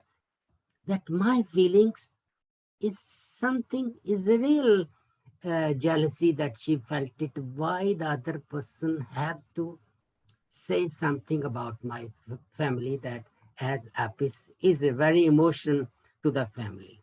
Is it like this? बिल्कुल सही sir. देखिए, मैं आपको एक इस पे explanation देता हूँ छोटी सी, कि जब भी कभी हम केस टेकिंग की बात करते हैं तो केस टेकिंग में जो अटेंडेंट है ना, उसका एक बहुत सिग्निफिकेंस रोल है। लेकिन ये हम लोग ऐसा मानते हैं ना कि case taking is an art. तो हमें कब अटेंडेंट से क्वेश्चन पूछना है, कब अटेंडेंट को बाहर भेजना है, कब अटेंडेंट को अंदर बुला करके क्वेश्चन करने हैं, ये हमारी एक आर्ट होनी चाहिए। जब भी कभी आप एपीएस की जेलिसी को कंफर्म करें, तो सिर्फ आप को मैंने पहले ही जब मैं लेक्चर ले रहा था तो बता रहा था कि एपीएस की फीमेल आकर के क्यों बताएगी कि मैं जेलिसी फील करती हूँ। तो ये जो क्वेश्चंस हैं, ये हमें उस अटेंडेंट से करने हैं जहाँ पे जेलिसी एक्चुअली में जा रही है। जैसे मैंने एक इनफर्टिलिटी का केस एक प्रेजेंट किया था, उसकी इनफर्टिलिटी जो है वो सॉल्व हुई सिर्फ लेकेसिस और एपिस के कॉम्बिनेशन पर, जहाँ पे उसको सिर्फ यही जेलसी रहती थी कि मेरा कोई भी नहीं है, मेरी कोई बात नहीं सुनता है।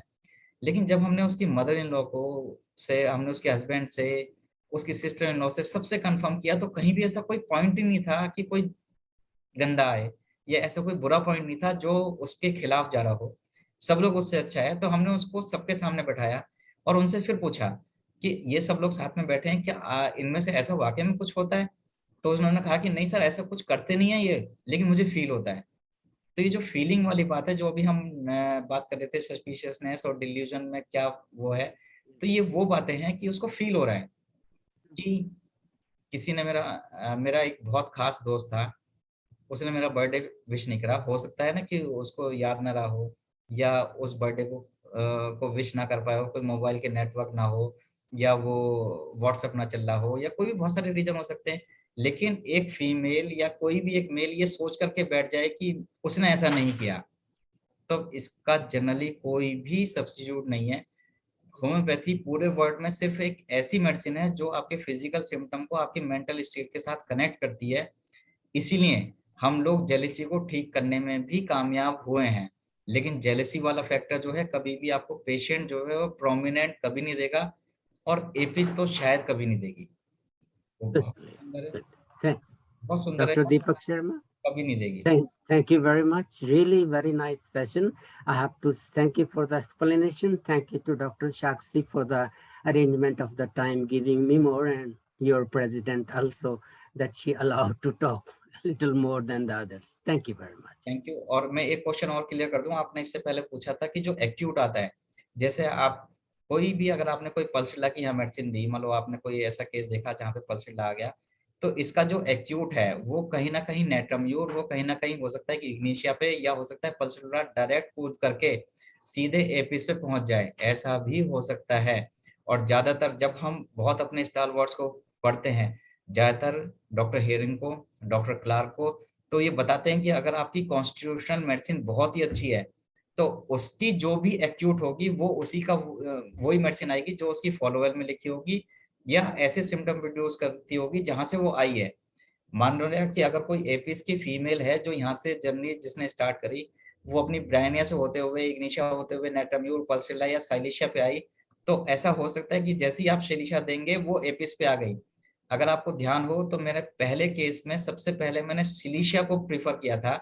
सिलिशिया उसने कुछ तो ठीक किया, लेकिन हम ये गलती कर गए कि उसका जो एक्यूट था वो एपिस था और अल्टीमेटली उसको ठीक एपिस नहीं किया।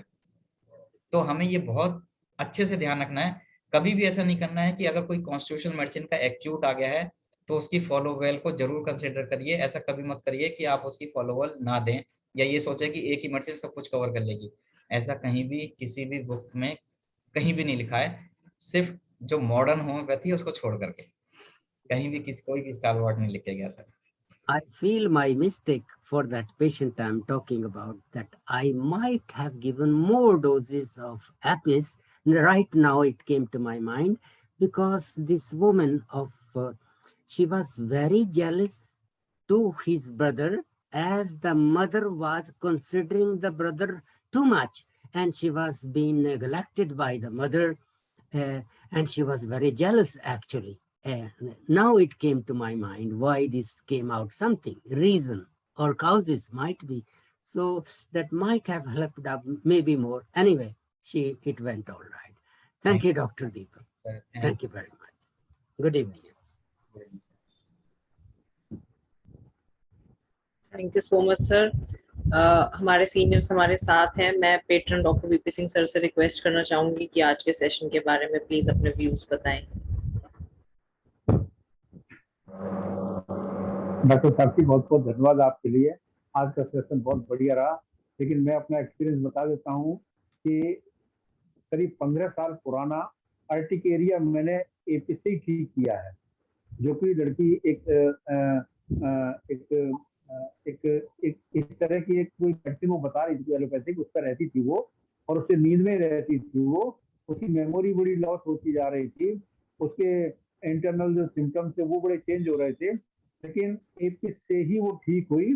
और आपको मैं बता दूं, मैं 1 m तक एपिस ले गया था, लेकिन लास्ट में जाकर के वो मदर टिंचर से ठीक हो पाई थी।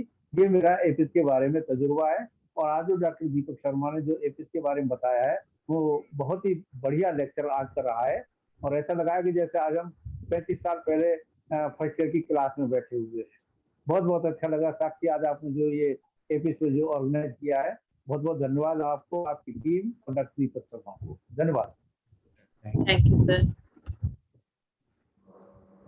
हमारे chief adviser doctor Y Singh sir भी हमारे साथ हैं। मैं उनसे भी रिक्वेस्ट करूंगी कि सर प्लीज आप अपने कुछ व्यूज दें आज के लेक्चर के लिए।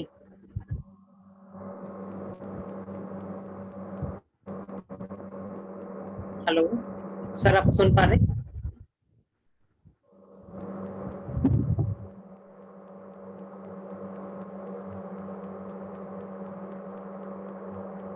सर शायद नेटवर्क इशू है कोई। थैंक यू सर इतना पेशेंटली हर एक क्वेश्चन को इतना डिटेल में आंसर करने के लिए।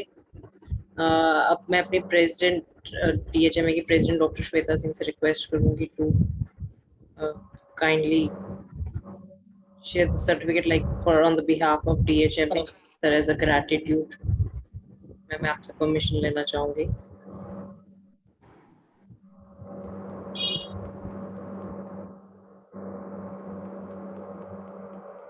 Sir, kindly accept this small gesture in lieu of the gratitude.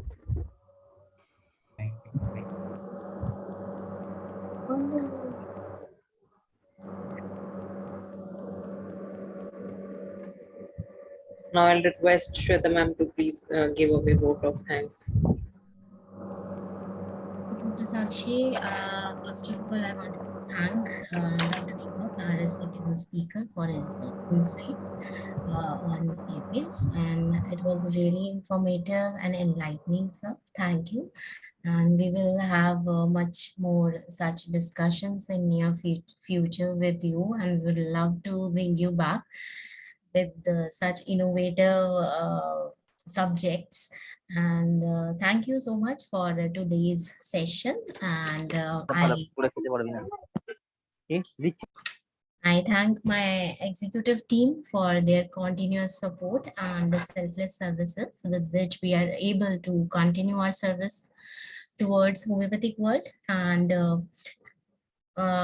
we can make our webinars more beautiful for the keen learners of homeopathy. I thank our viewers and followers to join us today. I hope the session are up to their expectations, and they can send their suggestions regarding the sessions of DHMA, and they can suggest any subject they are interested in or any speaker they are interested in to our WhatsApp number, or they can email us which was shared by Dr. Sakshi or Dr.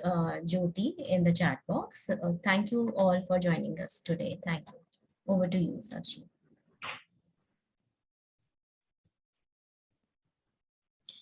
You're muted.